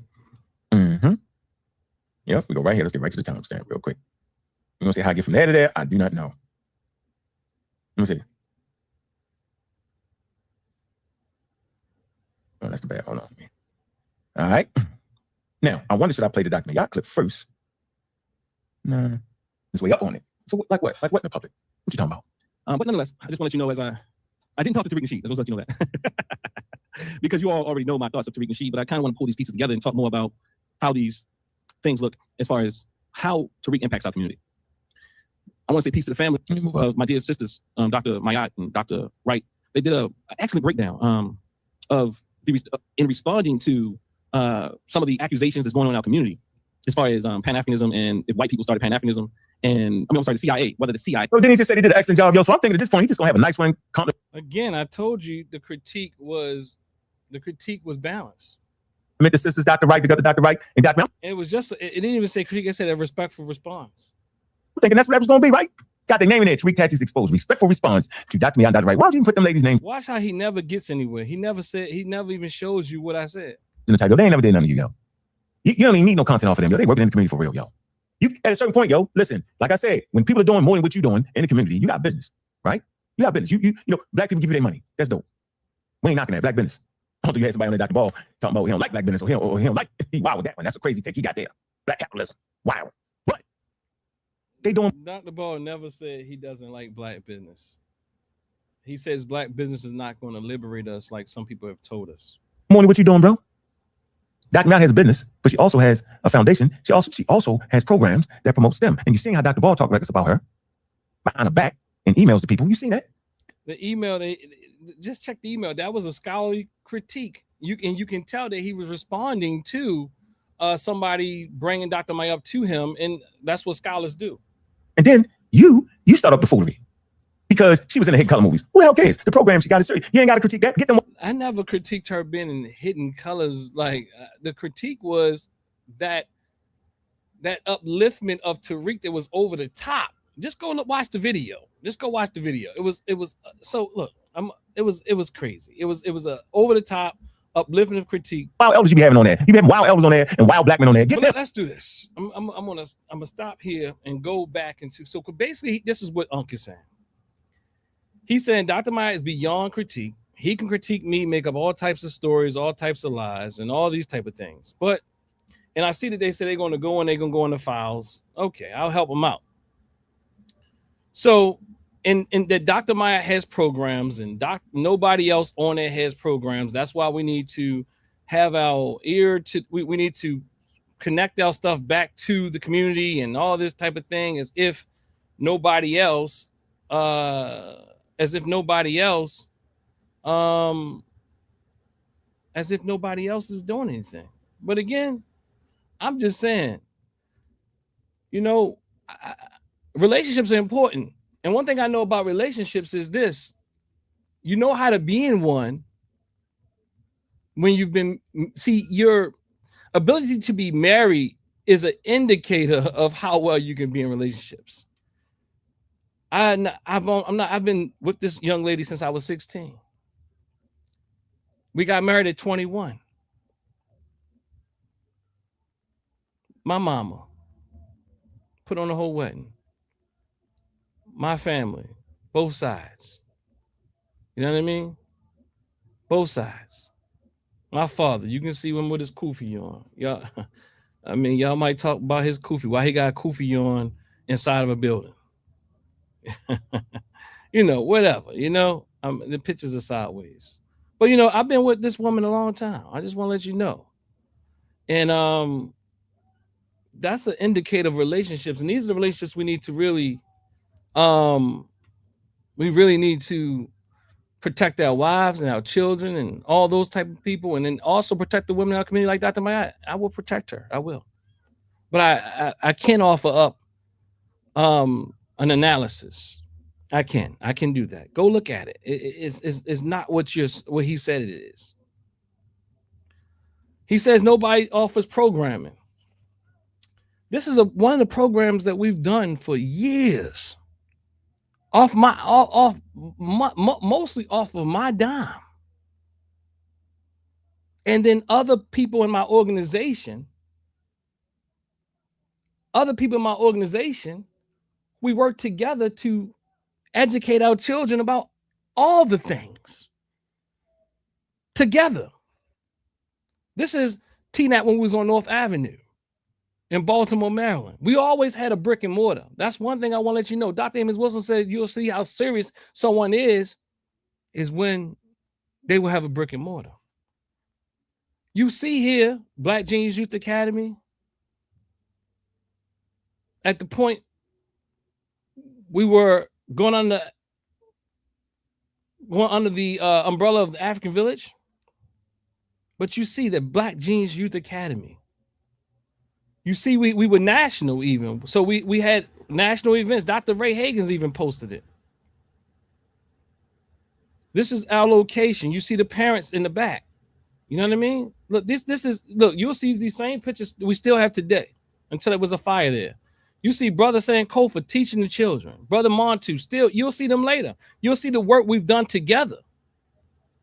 I ain't put his... You see Sister Camille who was doing dance. We had everything, science, everything. We doing it out of mostly off of my dime, but also their collective efforts and dimes as well. These are programs that we've done. This is probably over almost 20 years ago we were doing these things. Like to say programming. The effort that I put in, the money, the time I put in is 14 years ago. You see it right there. Let's see if it says anywhere else. 14 years ago we talking about. 14 years ago.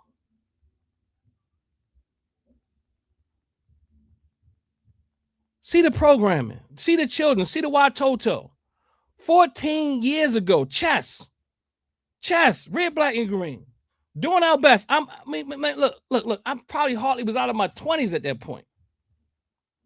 And we did it before this. We in the community working. And now, what are we talking about? Why you have to create a false narrative of me?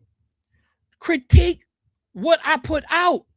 You don't have to critique what I literally put out. You see what I'm saying? Protecting the sisters. You know, right now in this wellness center here, I make space for sisters to do group therapy. You can join it. Defining and divining me, a woman's group therapy experience. Real woman, real talk. Let's change the narrative. Group therapy is not a last resort. It's a power move, she says. You are not too much. You are not alone. You are worthy of support. I house this within our wellness center. We, me and my wife, me and my family, we do this. She says, skill building. She said, well, what are we doing for the community? He says, what are we going to do for the community? Skill building, community building, processing meaningful change. This is needed. I think somebody even said it. We do deep work, she says here. This is 6/2/26. Where TNAT Wellness Center, which means Temple of New African Thought Wellness Center, 5525 Harford Road. Limited space, family. But I don't look. We don't have programs. We don't have programs like what you call programs. This is what we do. We don't have a summer camp. We don't have a thing. I'm not saying the summer camp is not good. It is needed. But what I'm saying is we build institutions. That's what I'm saying. I'm saying, like, why would you come for me and say I'm not doing anything? Like, did you Google me? Did you even look at you talking about herbs? Yeah, we do offer herbs, and look up the research. I'm not saying it's going to heal cancer and all that type of thing. I'm saying it has properties that is beneficial to people's mental health, physical health, even. The mind, the body is all connected. You can't deny that.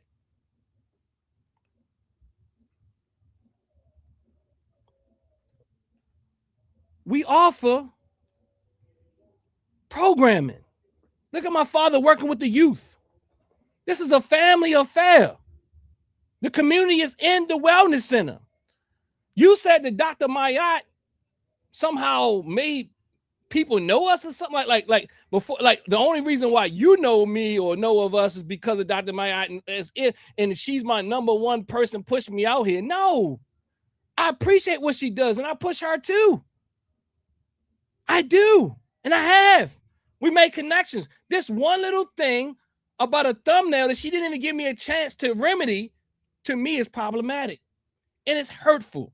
If it's hurtful that my sister would do that to me. It's not hurtful to me that you will respond with made up information. It is hurtful. It is hurtful. I love Dr. Mayat. But this right here, to me, is unacceptable. But you and then the nerve of you coming on here acting, oh, he's a little business. He got a business. Like, bro, programming. What are you talking about? I will be able to go on for hours to show you what we do. I'm not the best at promoting the things we do. As you heard Brother Elijah say earlier, he said, I move in the shadows. But look, bro, you said who working with the youth? Who working with the youth? Who working with the youth? I'm showing you right here, youth, adolescents. I showed you babies.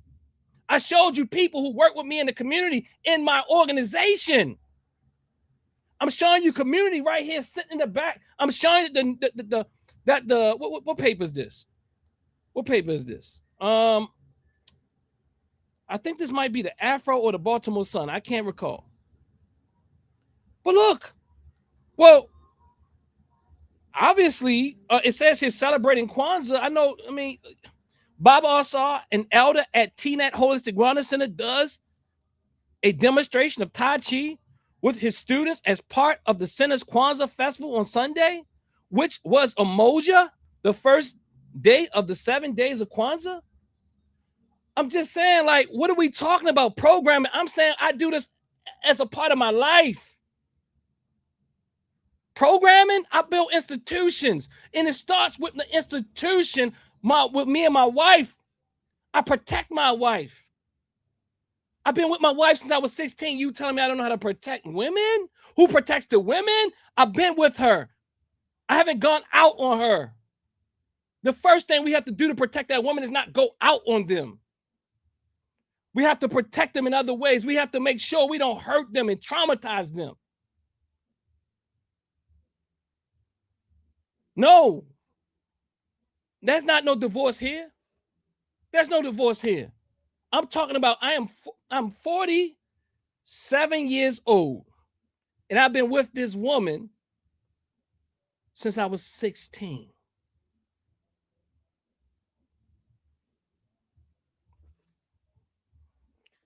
What do? We got, we just got a little space. Maryland Transit Administration. And your girl, Charlene, Baltimore Main Street's director. Did you know that the availability of public transit is a key factor in businesses deciding where they're going to locate? For Black History Month, we're honoring store owners who appreciate the value that transit brings to their business. This week, we're visiting TNAT Holistic Wellness Center in Baltimore's Hamilton, Laurelville Main Street. Let's go inside and meet the owner.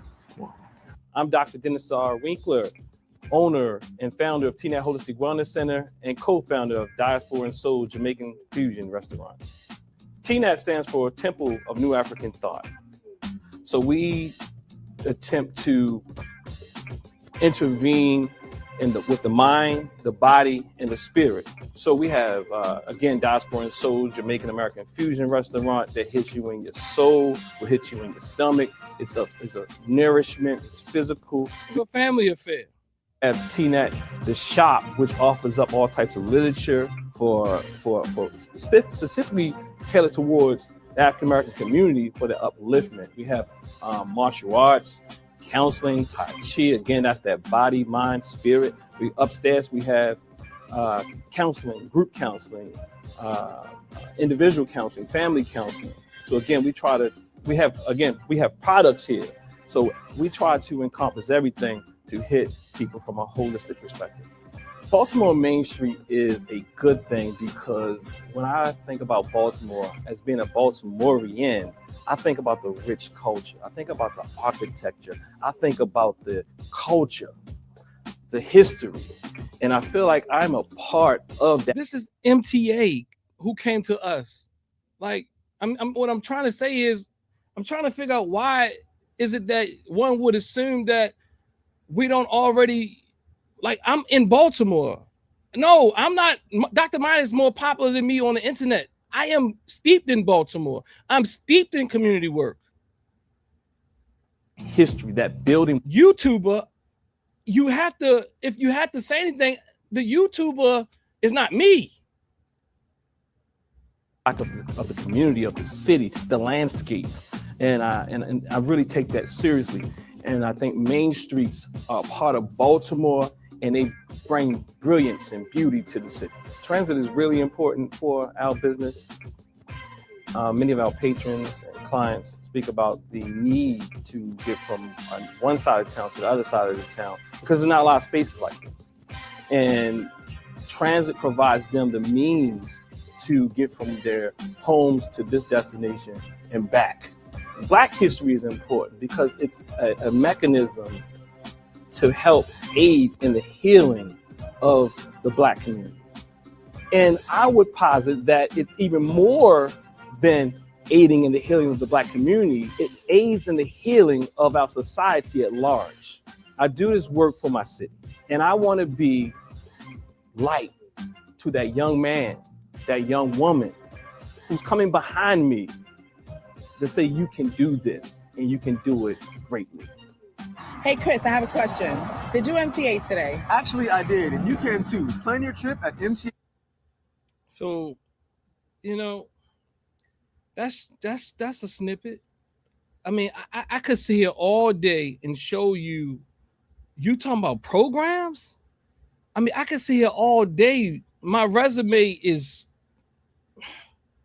bro, it's crazy. You know what I mean? It's crazy. Like, oh, you want to go now to the school? You want to go here? You want to go here where my students from Bowie State University wanted to come because and experience TNAT? So I invited them in. You see here, my students in my clinical mental health internship from the great Bowie State University, which was a divine event, as the class in person were all black men, which is rare, which is as rare as a unicorn.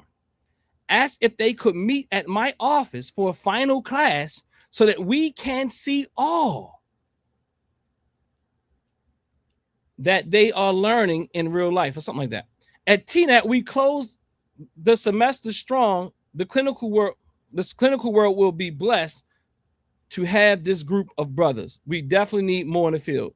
It's less than, statistically, I don't even know if there's 1% of men that are actually working in the field of mental health, and probably less than that as actually practicing therapists. So yeah, there's voids in engineering, there's voids in psychology, there's voids. These are master level students. They came to my office. You see that they're enjoying themselves. They're talking, they're downstairs. My wife is feeding them. We are feeding them. There's other photos. I guess I just took a picture of this one. That's a screenshot. So, but you see them, bright, beautiful black brothers. So they came, they wanted to see what they are learning in practice, especially from an African-centered approach, especially from the teacher that they said is one of their, was probably, that many of them said I was their best teacher ever. Yes. People like Daruba Ben Wahine with Dr. Jared Ball, they come here and they speak. Dr. Mayat comes here and speak. Dr. Mayat has come here and presented on STEM. Yes, we house these things in our institution. I made that stat up. Go Google it. You funny. All right, just Google it. Look up black men in mental health, brother or sister, whatever you are.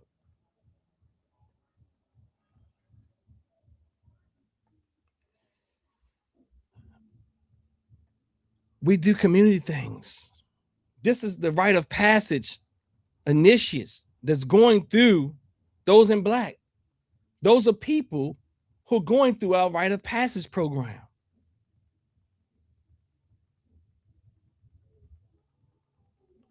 Their families and friends came to join them. At the same school, Bowie State University, they awarded me the Infodici Award, Master Teacher, due to the feedback that they were receiving from the students about my performance.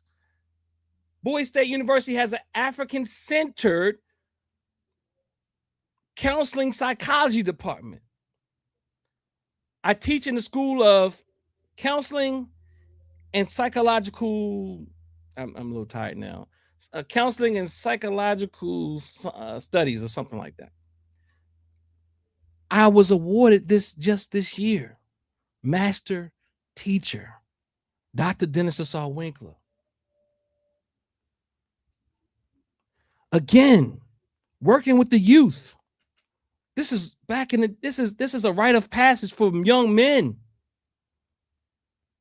This brother Montu was taking people through he's already gone through. He's already gone through. This is another organization. I got pictures. I mean, this is another organization of men who came in and actually utilized our space free of charge, by the way. Yeah. We have men's groups. Brothers helping brothers.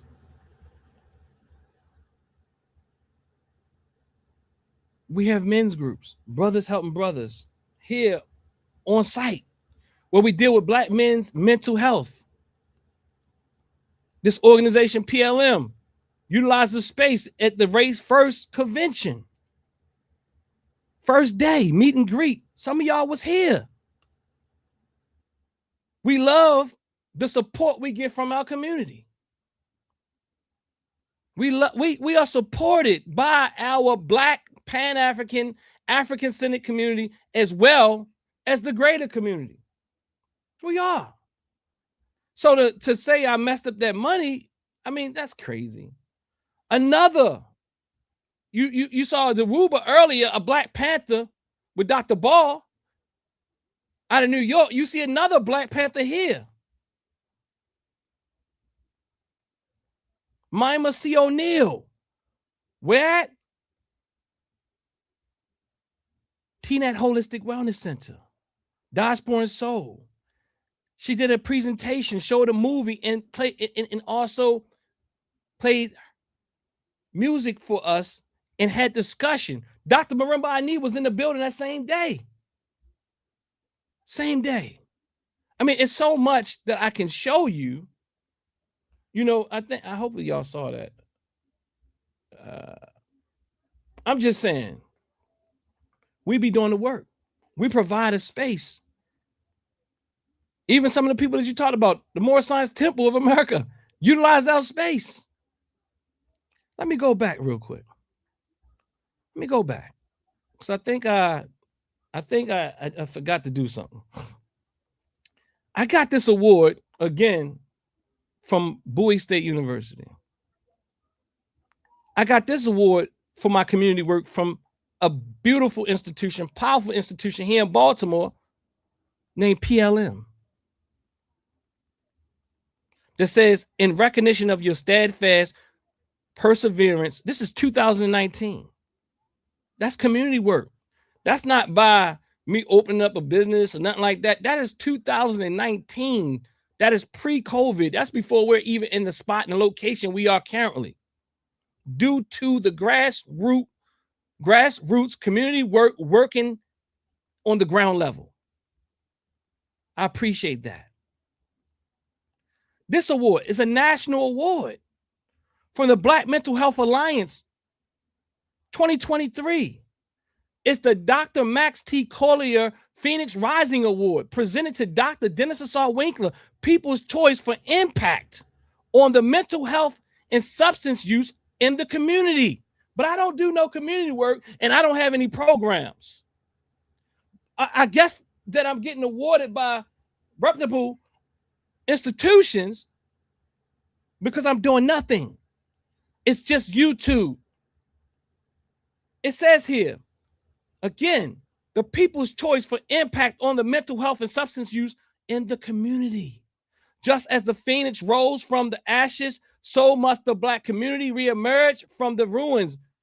Dr. Max T. Collier. The Black Mental Health Alliance for Education Consultation 2023.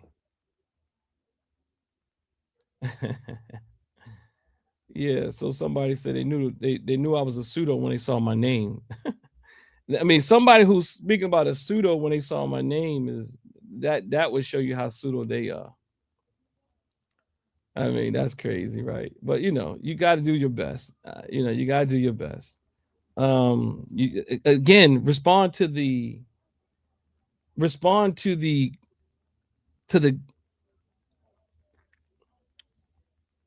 my analysis. Don't respond to make up your narratives. Again, I'm pseudo because my last name, and that's what Pseudo Killer says. You know, okay, yeah, still in the community. Grand Temple 13, the Moore Science Temple of America, Uplifting Humanity 2022. Dr. Dennis Assault Winkler for doing work in the community. Be More News, Baltimore, Maryland. The Joe Mann's Black Wall Street Award, Dr. Dennis Assault Winkler. And this brother Randy Griffin and Sanjay and Sean Stennett, they actually work for the community and the city, and they recognized me and they took it to Donnie Glover. I mean, what's his name? Donnie, brother Donnie. I can't think of his last name.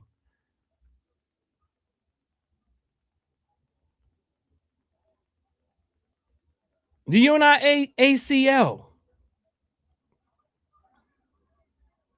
Community Service Award. Community Service Award. But I ain't doing nothing.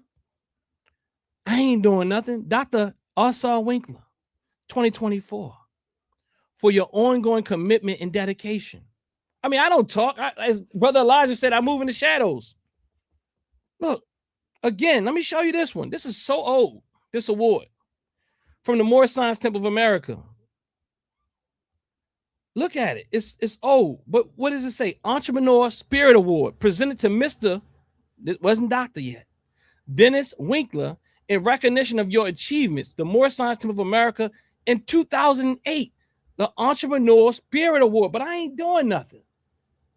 You know, these are community organizations who give you awards because they see the work that you're doing in the community and the impact you're having. Right? Me, in my office, this is where I offer psychotherapy 2 to 3 times a week. 2 to 3 times a week. You know what I mean?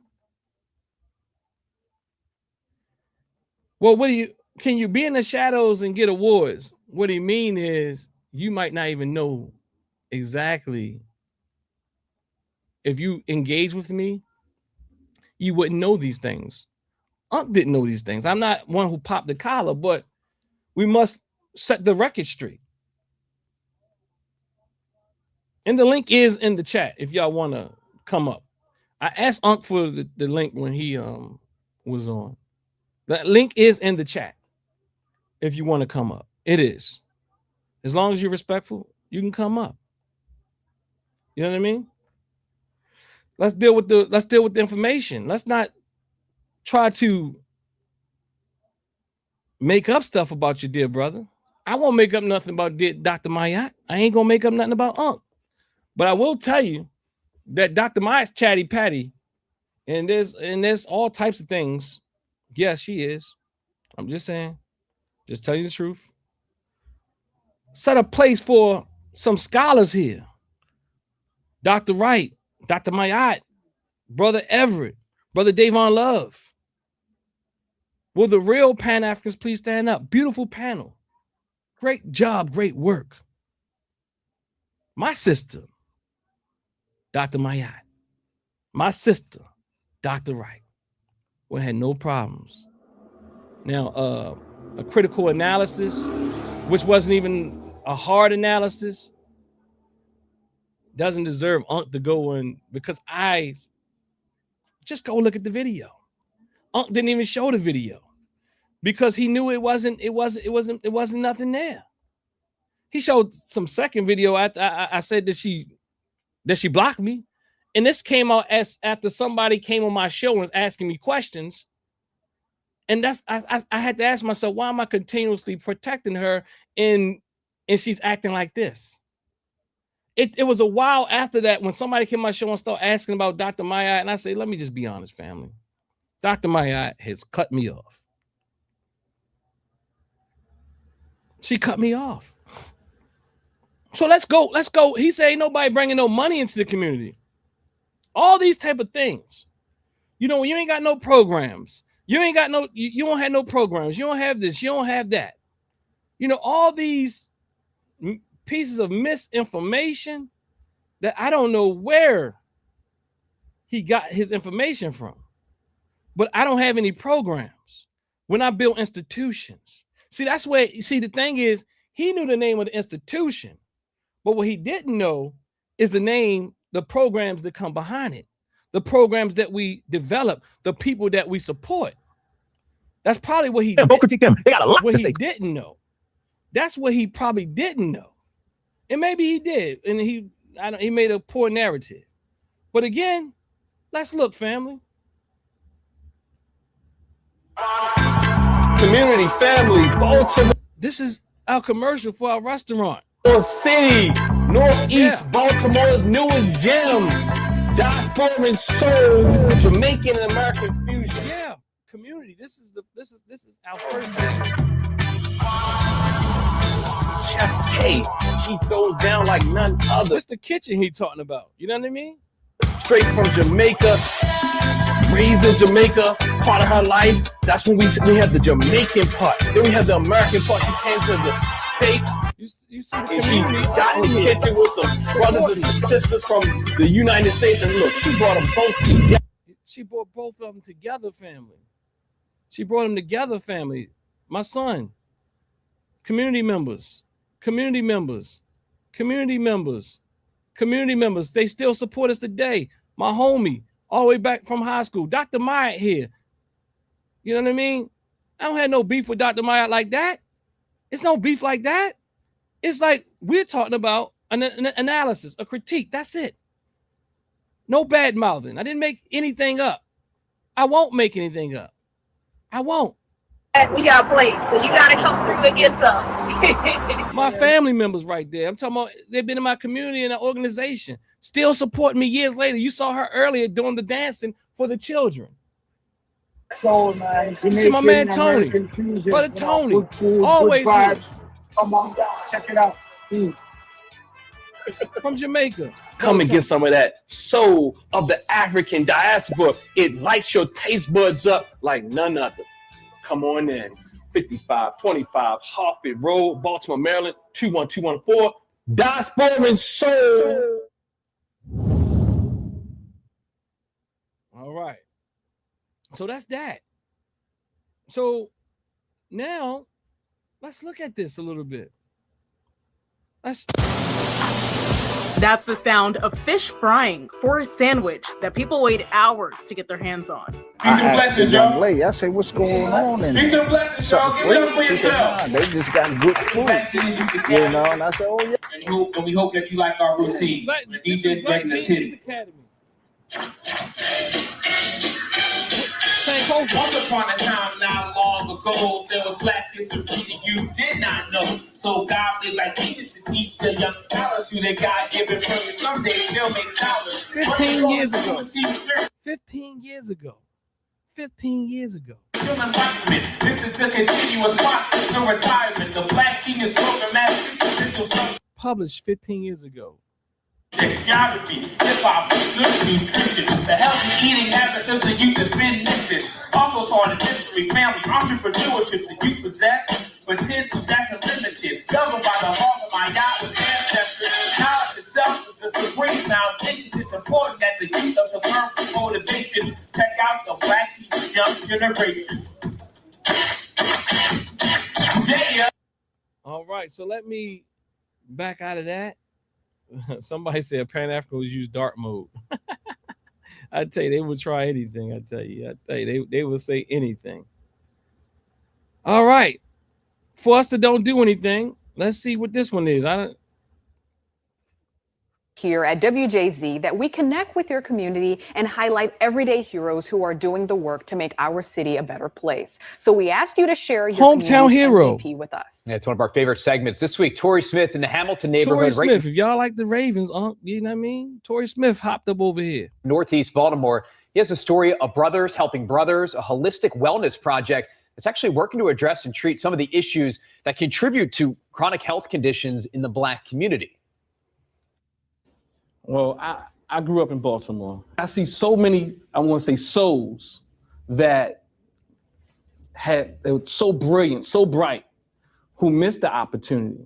And it's been a part of my mission to actually help and assist and aid in creating a safe environment, a safe place, be a safe person to help other people feel secure and work with their emotions and develop their emotional capacity. So about 4 years ago, I came home from prison. I needed a mental health counselor or therapist to kind of work me some of my anger that I was dealing with at the time. And he assisted me first with some techniques and intervention dealing with anger management. So when people come here, it doesn't look like a hospital. We don't present like that. Hey, we've been there. We understand what the road to recovery looks like. Let us be a part of your process. It's about healing. Typically, if we have issues in our families, we also have issues at work. We have issues just across the board. You're here, coming home from prison, and we built this group. The work that you guys are doing, how are you breaking the stigma, especially in the Black community where men are always taught to be tough? Sometimes that trauma looks like culture. And so many times we don't realize that we're even traumatizing or causing trauma on our progeny, on the next generation. This is a safe place for you to come and be settled and be present. They think when they come here, we're going to take them back to their childhood. Hey, what was going on when you was 3? No, we're going to say, brother, how you sleeping?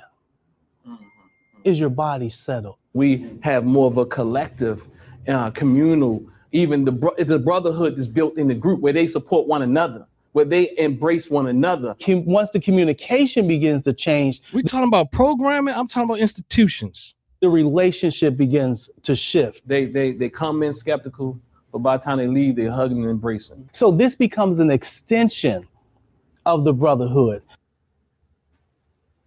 All right, look, we know there are more community MVPs out there, and we want you to let us know who they are so we can highlight. Let's keep going. Let's keep going. This is older. This is when was this, y'all? 7 years ago. If we can go around the room, what is at a different being a man from 29 to 63? What is stress? Most brothers get caught up in either angry. I'm angry. This is they're coming for Temple or New African Thought, TNAT Holistic Wellness Center, the things and the work we've done. And this is a part of the men's support group right here. Or I'm happy. So one of the things that we really teach is how to embrace the full range of emotions. All right? Because you don't think about it, but certain emotions are dormant. When I originally came here, it was at the loss of my brother. You know, he was a very close friend of mine. I mean, it was like, you know, my H. Boone Coon, like we did everything together. And so experiencing, you know, how he tragically left, you know, it was a void. My valley was going to prison, right? I served 19 years and 11 months in prison for a crime I committed as an adolescent. So as we sitting here and we talking about anger, we talking about stress as men, you know, for many of us, I believe it starts when we adolescents, right? Trying to find yourself, not being able to, you know, come into your identity, not doing well in school, right? And the pressure of that, not knowing how to deal with that. Then you got the pressure of your neighborhood, trying to pull you into the things that's going on in the neighborhood and you know it's not right, but you don't really have those figures around you that's guiding you and telling you what you need to know in order to be able to navigate, you know, those circumstances and those situations. Stress is necessary. Stress is something that is not to be avoided. Stress is a messenger. It's trying to send us a signal that something needs to be done. Stress is not necessarily a problem unless it overwhelms us. You talked about the problem. So again, they saying ain't nobody look. See, like, okay, the claim was that there's no programming. That now they're in the chat saying about anything they want to say. Oh, well, I smell a scammer. Oh, he got a hat on. Oh, he you know, whatever. They're just saying about just anything. And I have put some in timeout, and I did block Brother Ankh at this point because he's doing whatever, whoever's doing a pseudo killer thing. What are some of those problems that you guys think come up as men, right? When we talk about the pressures that we face. I needed more help.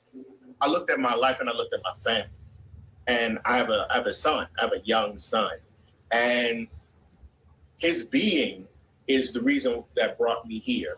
Wanting to better myself and look at myself internally so I can be better for my son, be better for myself, be better for If you notice, I don't even know if they gave any type. I'm talking about the people, the people in the pseudo killer section. If you can see, I've given so much affirmation even to Brother. I've given affirmation to Ankh. I've also critiqued his poor analysis. And I spoke directly to it. But they want to say things that they just want to mischaracterize people. They don't even want to say, like, look at this good work that people are doing. Look at the work with the brothers. Look at the work with the children. Look at the work. They're saying they smell scammer. That's part of the frustration, not being able to be vulnerable, not being able to, you know. You saw this picture earlier, too. This brother was the one who I was saying teach the chess and all that type of thing. You're going to see him again later in some things we've done together. Watch. Let your guard down.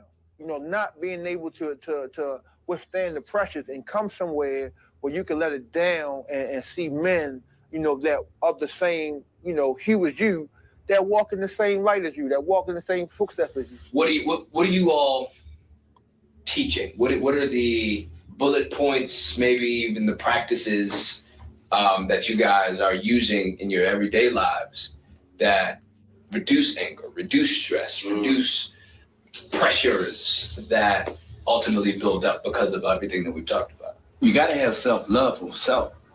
Well, let me give a shout out to Brother Cedric. At least he's saying, you know, and I think he's a part of the pseudo killer. So I got to give him respect. And I appreciate it too, brother. He said, I appreciate your work. And I think the two together is super powerful. I agree, Brother Cedric, that the work that Dr. Ma'at does, the work that I do together is powerful, and I plan on continuing working with people, but we all have to be held accountable and not just mischaracterized, including myself. What it say? It's more than clear that Doc accomplishments are rooted in his love for African diaspora. I appreciate that.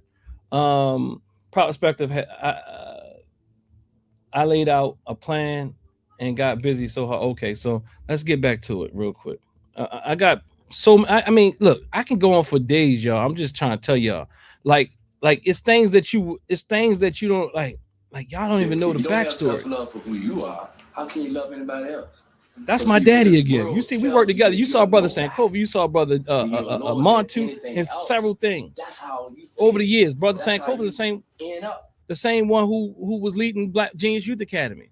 Certain places, you know what I'm saying? So that love for self is very important, you know. Just tell yourself, stop having these thoughts that aren't going to lead you to anywhere. We utilize mindfulness. I'm gonna skip. It's going to work on the body. So what do you say to that person who will look at this and they say, oh, that's amazing that these guys are in here. They're talking about their feelings, talking about their emotions. They want to better themselves. But I ain't got time for that. What do you say to that person? This thing is deep. Trauma runs deep. The trauma is intergenerational. And we're talking about trauma right now. People who are mischaracterizing people who are doing real. You're talking about really doing real work, and you're trying to level up. I'm jealous, and because she doing more than him, and like, what kind of stuff is that? I would think that she would say to you, "Look, bro, that was off." If somebody came up today and still said, Dr. Ma'at, something that I knew was off, I would still tell them they're off. I would. It affects your body, so it's not so simple. And these are my students, by the way, and also people was a part of the support group. Understand, these grown men are people who work with me. For a person to say, you know what, you're right, I'm gonna go to the temple and I'm gonna get started on healing. It just doesn't work like that. Finding that peace, that Zen, is a scary thing because life, traumas, different things can teach you. You can grow comfortable in the up and down, the roller coaster, the chaos. And it's easy to let it overwhelm you, to overtake you. But when you can find that peace and you can find a way to navigate those waters, you become powerful. You become aware. Gentlemen, thank you. Thank you. Brother Scholar. If we can go. Yeah, Brother Scholar. You know, so family, it's bizarre that I'm gonna do this. Let me do this. I'm almost done. I'm gonna get through this. I'm almost done, but I got plenty of more. Let's just keep that a buck. I want you to hear this brother right here, what he says clearly. Brothers helping brothers. I also co-facilitate that. That's Brother Bakari, and he gonna tell you how we linked up. Listen. With the good brother Minister Asar and Brother Curtis Warren. Brother Curtis Warren and Minister Asar. Brother Curtis is the dark-skinned brother you've seen in several videos, tall brother. And this group is very near and dear to my heart.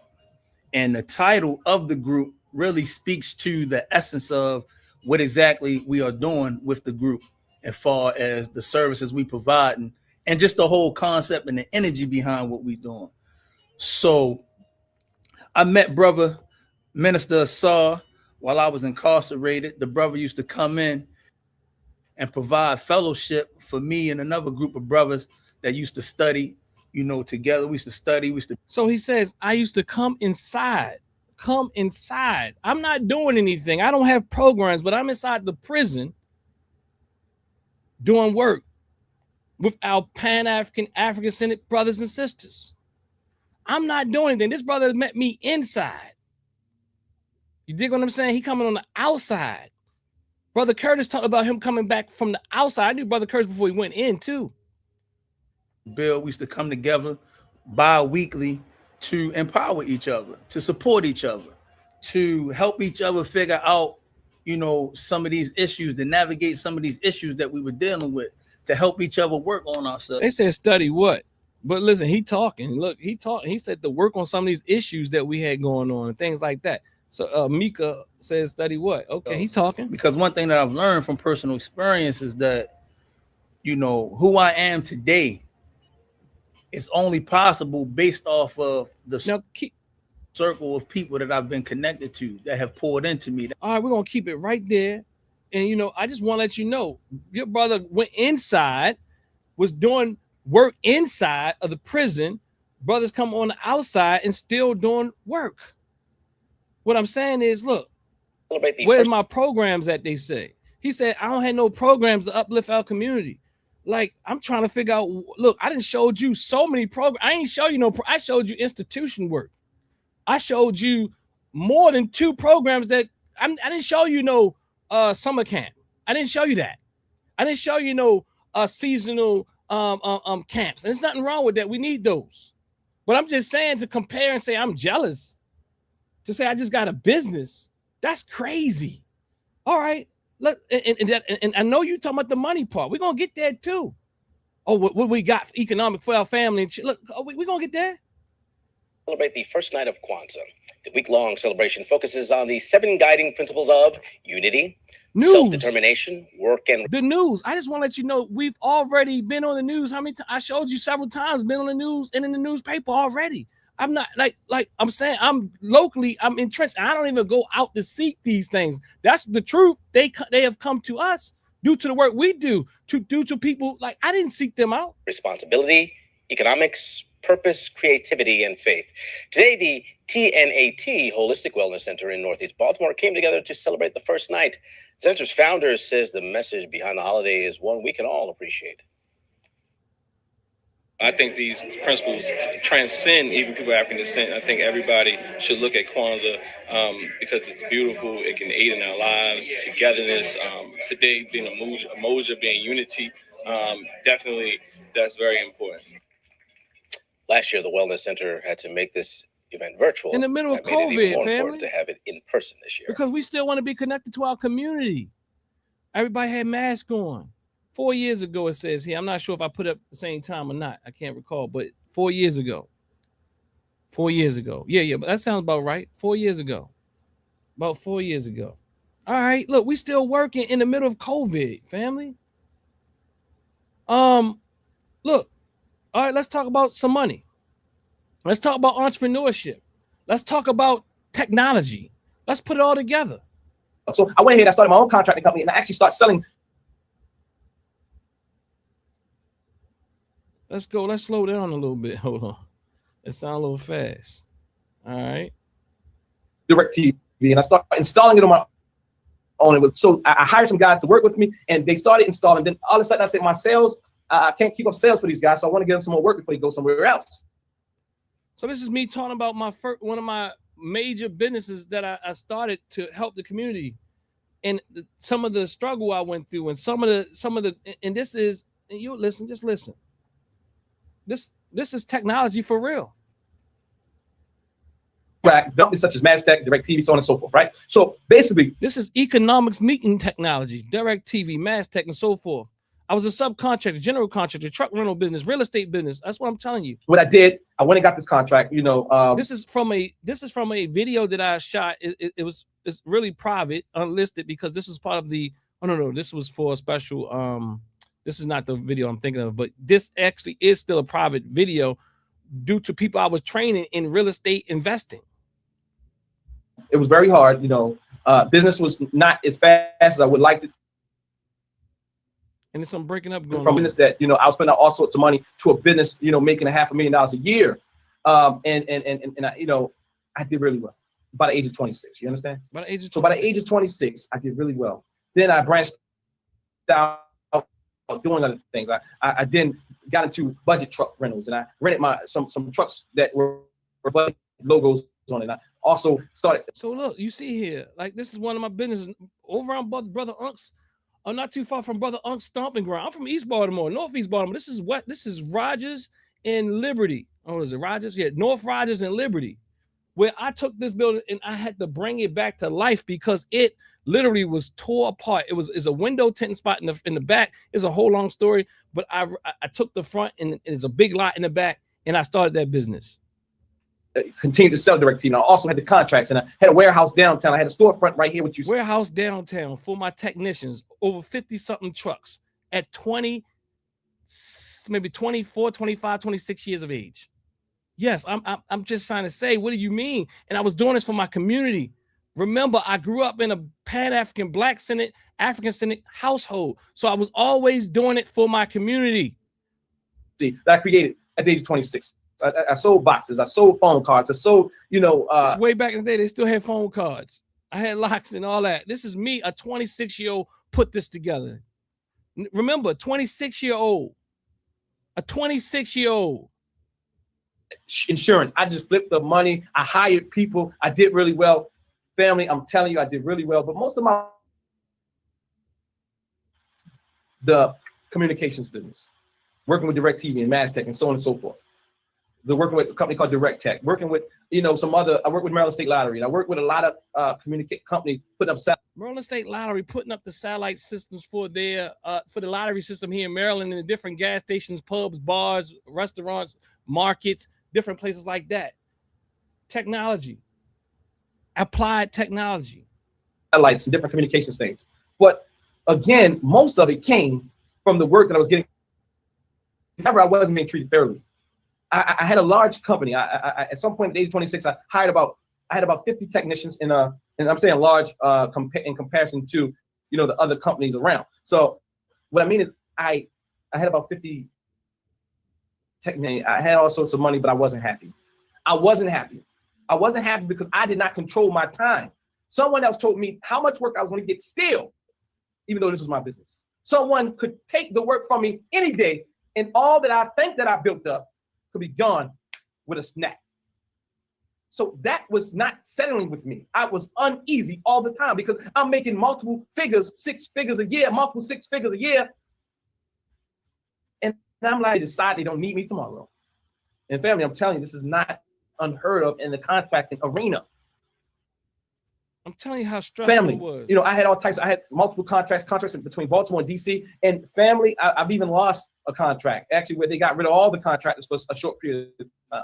So what I'm saying, I know that it was coming. I just want to prepare myself. I was trying to get into real estate, but no one would help me. I was trying to get into real estate, but nobody would help me. They was trying to send me on a wild goose chase. I'll skip past that. I'm just showing you some of my history here. I'm going to show you just to give you some evidence. Now, this is my wife and my children acting for me. How many years ago is this? This is 18 years ago. 18 years ago. It could have been older than that. But this is a commercial this guy did for me some years ago. It looks bad. It's 18 years ago, y'all. These are scary times, and people are in danger of losing everything. This poor housing market is destroying lives. But now there's help. It's the Winkler Investor Group. They buy houses and take over payments. And if you need to sell your house quickly because of divorce, foreclosure, inherited property, illness, need cash, tired of being a landlord, or for any... Keep in mind, I'm in my 20s, family. I'm in my 20s. Situation. Call the Winkler Investor Group at 1-888-253-0297. So that's in my 20s. That's all right. So some of you all might have been fine. That was pretty interesting, right? Thanks to my cast, my children, and my wife, and basically let me see if I skipped anything. Okay, so here you see, you talking about economics. He ain't making nobody no money. He ain't doing this. He ain't doing that. Dr. Myers bringing money to the community.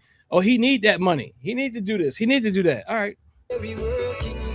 So I just want you to see, this is Brother Jamal. This is one of my students. You've seen Jamal throughout this clip and many other, you saw him in the group. You see him teaching to children chess. You see them and in multiple places. But here, I taught him how to do real estate. And Brother Montu Abra is a very successful entrepreneur today. Peace and blessings, brother Jamal. How you feeling, brother? Man, I'm feeling excellent. I'm excited. Once again, to follow up on the last deal I was telling y'all about, which I actually disclosed. And I'm sitting here in front of the whole company, and I just made it happen. You zoom in on right. He wholesaled his first deal less than a look. There, you see the check amount. And no. You see that right there. I'll zoom in for you. You see the amount. Not a game. No. What's that? And that's to who? That's to his name. Jamal Lee. Jamal Lee. Today. And the amount. So. And then he goes to the other check. So you make sure your partner got something, brother. That's to me. Right there. I mentored him to make this money. We talking about people getting paid big and this, and he ain't doing nothing. I'm saying from this is 12 years ago. This brother, you done seen him in multiple videos, a part of my organization. You know what I'm trying to say? 12 years ago, we just split, what's that, $18,000, and he did it. Hey, show my partner, guy. It ain't no fun unless my homies can get something. Okay, You know what I'm saying? so- Ain't no fun unless the homies get something. So it's a community effort, huh? Community effort, I'm sitting here with, Let me let you break that music up. Maybe I don't know, but let's try. Let's hear what he got to say here. checks total. This deal out of this month, pretty much Out of this month, he says. Let's see how much he made. netted 11,000 off of 2 deals without Winkler Investment Group. He netted 11,000 off in this month. It wouldn't have been possible, but if we had not had. And this is me teaching him. So I split the deal because I walked with him through the whole process, and he's about to tell you how much he would have made once he started doing it himself. Had to split that check at a total of $22,000. $22,000 in his bank account.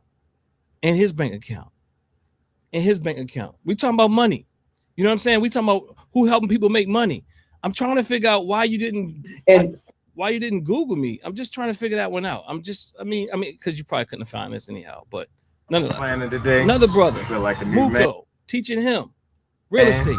No matter what brother saying, Brother Sanko, Minister same brother. Saw. Minister Saw again. And just really imperative that stay focused and he's just talking about what he's in the program, the real estate program, which is a part of our institution. One of the many things we do.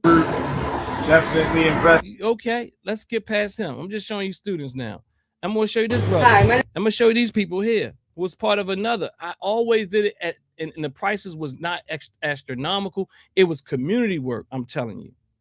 My name is Shelley Walker, and this is my first time at an investment seminar, and I'm finding it very enlightening. My instructor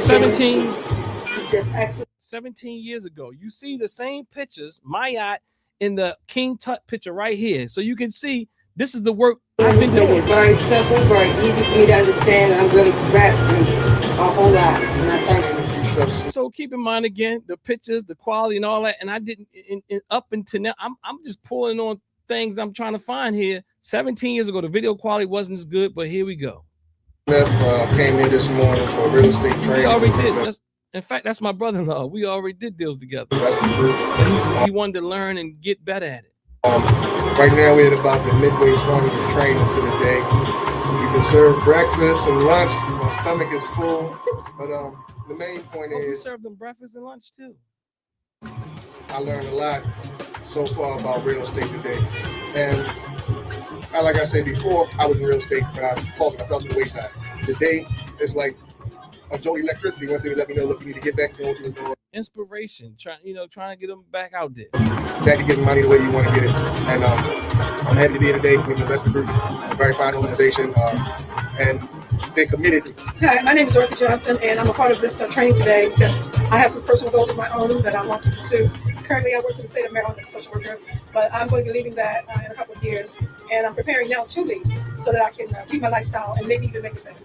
I love to travel. I have done some traveling across the world, and I love it, and I intend to do more, and I know that this is going to be a venue for me to do that. I've learned today that I can do it, and there's certain things that are already in place for me to do it, and I want to organize those things so that I can make, achieving success in this business a reality. So I would advise anybody, if you're looking for a change, or if you just want to increase your income. My name is Robert, and I'm here today to take a part in this training with Winkler. I've actually been working with Winkler for 3 months now. I'm closed on 2 deals. He closed on 2 deals. He said he's been working, I forgot how many months he said. I think he said a few months. I'm still learning, and hopefully I look forward to... All right, so I'm going to skip past some of this. You got other people in here. You got Glenn, who's been working with me and closing deals. You got Miss P. So I'm just going to skip past all of that. I mean, but we say who has programming. You see Rob here who say he closed on deals. Let's see what he closed on some deals. This says Rob's first deal. Hello there, this people. Is Glenn again. Rob. First deal. Nothing together. Get more deals. That's it. And these are other deals. In fact, that's my sister. That's me. I guess that was all mine. That's Glenn again. Me and him closed on that deal. Talking about money, right? That's me and my father. He actually closed on a deal with me. What? So, I mean, I think at this point, y'all dropping off because y'all probably see that. Peace and blessings. How you doing, brother Sankofa? Yeah. Kofa, your first deal. 4K was netted on this deal. A lot of lessons. That's Sankofa. 4K on his first deal, right? Let's see. Brother Kevin. All right, we got the Biggie beat going on, but let's see what Be more city black-owned restaurant, young brother. Flight. I got Kevin. Let's see what brother Kevin says here. Something that transpired recently in your... Yeah, so we trying to talk up where he talked about the deal. In the words of Biggie Small, and another one, making money the right way. The Winkler Investor Group. All right, that's cool. I ain't gonna show y'all no more, man. I'm just saying I got plenty of things to show y'all. This is a homeowner. Fine, thank you. Yourself. All right. You were working. I'm gonna show you a homeowner, the one who sold his house. How are you today, sir? Fine. This is the same title company, I think, with Brother Montu. All right. You were working with Jamal Lee from Legacy. What's the name of your group? Yeah, Jamal started his company, Legacy, Living Legacy Home Buyers or something like that. Sir? Living Legacy Investments. Legacy Investments. Right. And basically he tell me a little bit about what happened. Just for those who say, oh, it's not real. Okay, the person who sold his house is right here. With your transaction? Well, he helped me out. He helped me understand the process I had to go through in order to sell the house. We came down, took pictures. He came back to his firm and decided with people, and we came up. I got more. I won't belabor the points here. You say we did what we did. Look, this is me. Giving out scholarships. Family. I'm gonna see if any. This is me giving out scholarships for people to join the program, because I really was at that point thinking, that we could do this thing through economics more than I was really pushing the economic tip. Everybody jumps up in the live feed before I get started. I'm quiet on a few fronts, but I definitely want to let you know that we will be giving away some scholarships to Winkler Investor Group for qualifying people between the ages of 20 and 30. So, yeah, we were trying to get people between 20 and 30 years of age because they couldn't afford it, but we just wanted them to really be serious about it and let them join the program.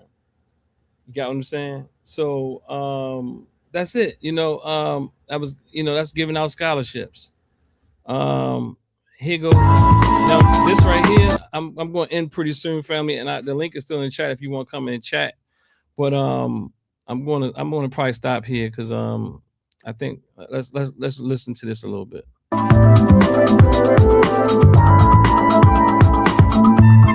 this is a video that a brother, when we were doing our boot camps, Winkler Investor Group, learn to invest in real estate without cash, credit, qualifying loans, or a job. Yeah. And when you realize that real estate is a people. And let's see how long ago that was. This is 12 years ago. 12 years ago. 12 years ago. Business, you will be successful in it. Oh, matter of fact, if you realize that you go into business and it's all about them who you serve, then you'll be successful in it. When you don't, when you put the price before the person, you have a lot of problems. If you notice when this comes up, I'm still in that.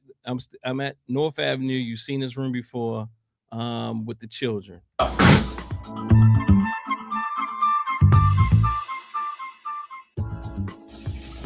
I've been selling and investing in real estate. In fact, this lady is my broker, and she came out to support and also learn. For 25 years. I'm also a licensed realtor, real estate agent.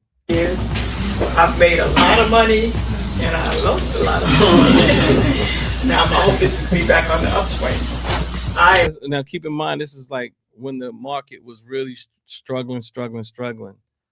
And that's when I relaunched because I knew it was a good time. I'm really here today to support Dennis.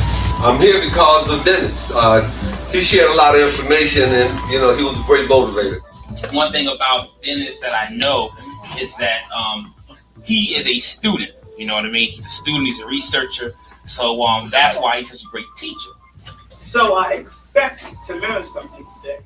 You see people like Rob right there, who was the one getting the check. So you see, and I ain't seen Rob in years. Those videos back then that were poor quality, those were years ago. And then this is what we moved up to.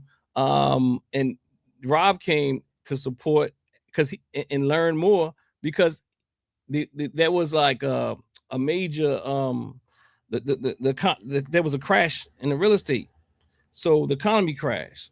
So basically, this was us resetting again after some things kind of came back. I want to be able to pick up another skill set. It's a people business, and I enjoy working with people and serving people. So that's one of my greatest pastimes, to be a servant, to serve somebody and make. And again, notice it's always community, and these are Black community people. Other people's dreams come to reality. You have to have the right seller. So I'm gonna get out. So yeah, this is a little This is a little teaching here, but we're gonna go past that. And then let's see what we got here. What we got here, y'all? What we got here? Okay, we got nothing here. Let me see what I got left. All right, let's see here. This is Ankh talking about. Yeah, I won't go into that. Okay, I won't go into that. Okay, so I'm pretty much good here. Again, there's no need to protect anybody from me. I'm no threat to my sisters. I will offer up an analysis, an accurate and fair analysis. I do feel like Dr. Mayat was premature in acting out. I don't understand how she could see a thumbnail and just throw me away like that. That's factual. I mean, I can't lie about that. That right there is disheartening. I think I've showed and shown my case that I am not a YouTube revolutionary. I've shown you various businesses. I've shown you the institution from marriage. I've shown you our restaurant. I've shown you that we do community work with sisters, healing circles, brothers, healing circles. We do, I mean, we got martial arts downstairs from my father and working with the children and the youth. It's so many things we got going on in this institution that operates daily, 7 days a week. 7 days a week. 7 days a week, family. If anybody wants to come in, I appreciate you all for joining me. Please feel free to come in now. I'll stick around a little while to see if anybody wants to come in and chop it up. But otherwise, I will get off. As you can hear, my voice is very tired. But I'll put the link in the chat again. I appreciate those who joined. This is all in love. I will not I will not speak bad or inaccurate about people. What I have, I can support, and that which I can't support, I haven't shown you. But know that I know things, and that there's no reason for me to jump out there and attack anyone, not even my sister. Know that what I've seen behind the scenes is way more graphic. And if you saw what I saw, you see what I've seen, you would probably would have shared it by now. But what I'm saying is, you can't have seen what I've seen, heard what I've heard, or what Tahaka's even heard, and then at the same time be giving up that type of big up to Tariq Nasheed. I'm telling you, you can't. It's impossible. Not the stuff that was shared with me. No, and it was very intentionally done. And I also showed you that I follow the same type of approach that she did. I text her, we talked. She said she would call me. She couldn't call me. I told her that I was with my father. I told her I was going to do the show. She actually said, just be accurate. That's all. But she blocked me because she saw a thumbnail. She didn't say, bro, can you change the thumbnail? She didn't say, bro, can you? No, she didn't ask me nothing. She just said, good riddance, and I won't be supporting your business. Yeah, it's sad. I will end here, family. I appreciate your time. Make sure you like, you share the video, and I'm willing to talk. I'm willing to talk. You know what I mean? I'm willing to talk to whoever. I put the link out there, the naysayers in the chat. The naysayers in the chat didn't hit the link. I saw the mods. Thanks to the mods. I think I'm gonna have to. Yeah. My brother Reclaim NYC said, good cook. The trolls are not going to click the link. You're right. I put the link there. You can see it here. This is about me, my family, the work we do. Ankh says that we're not doing anything. All right, Ankh. I have more. But until next time, family, I'm going to just go ahead and get up out of the chair because I'm tired. Peace and power.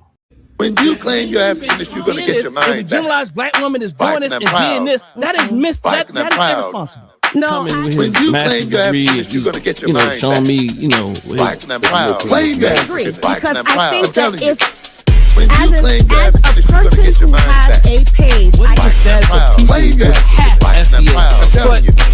When you claim you're African, you're going to get your mind back. That's why I was laughing, because I am claim you're African. I'm not saying the framework doesn't do a thing, but become a part of it. We've been embrace it. To black men, become a part of it. Being in the control. We become a part of it. Only embrace it. To me, one of the best stories I've ever heard. Embrace it.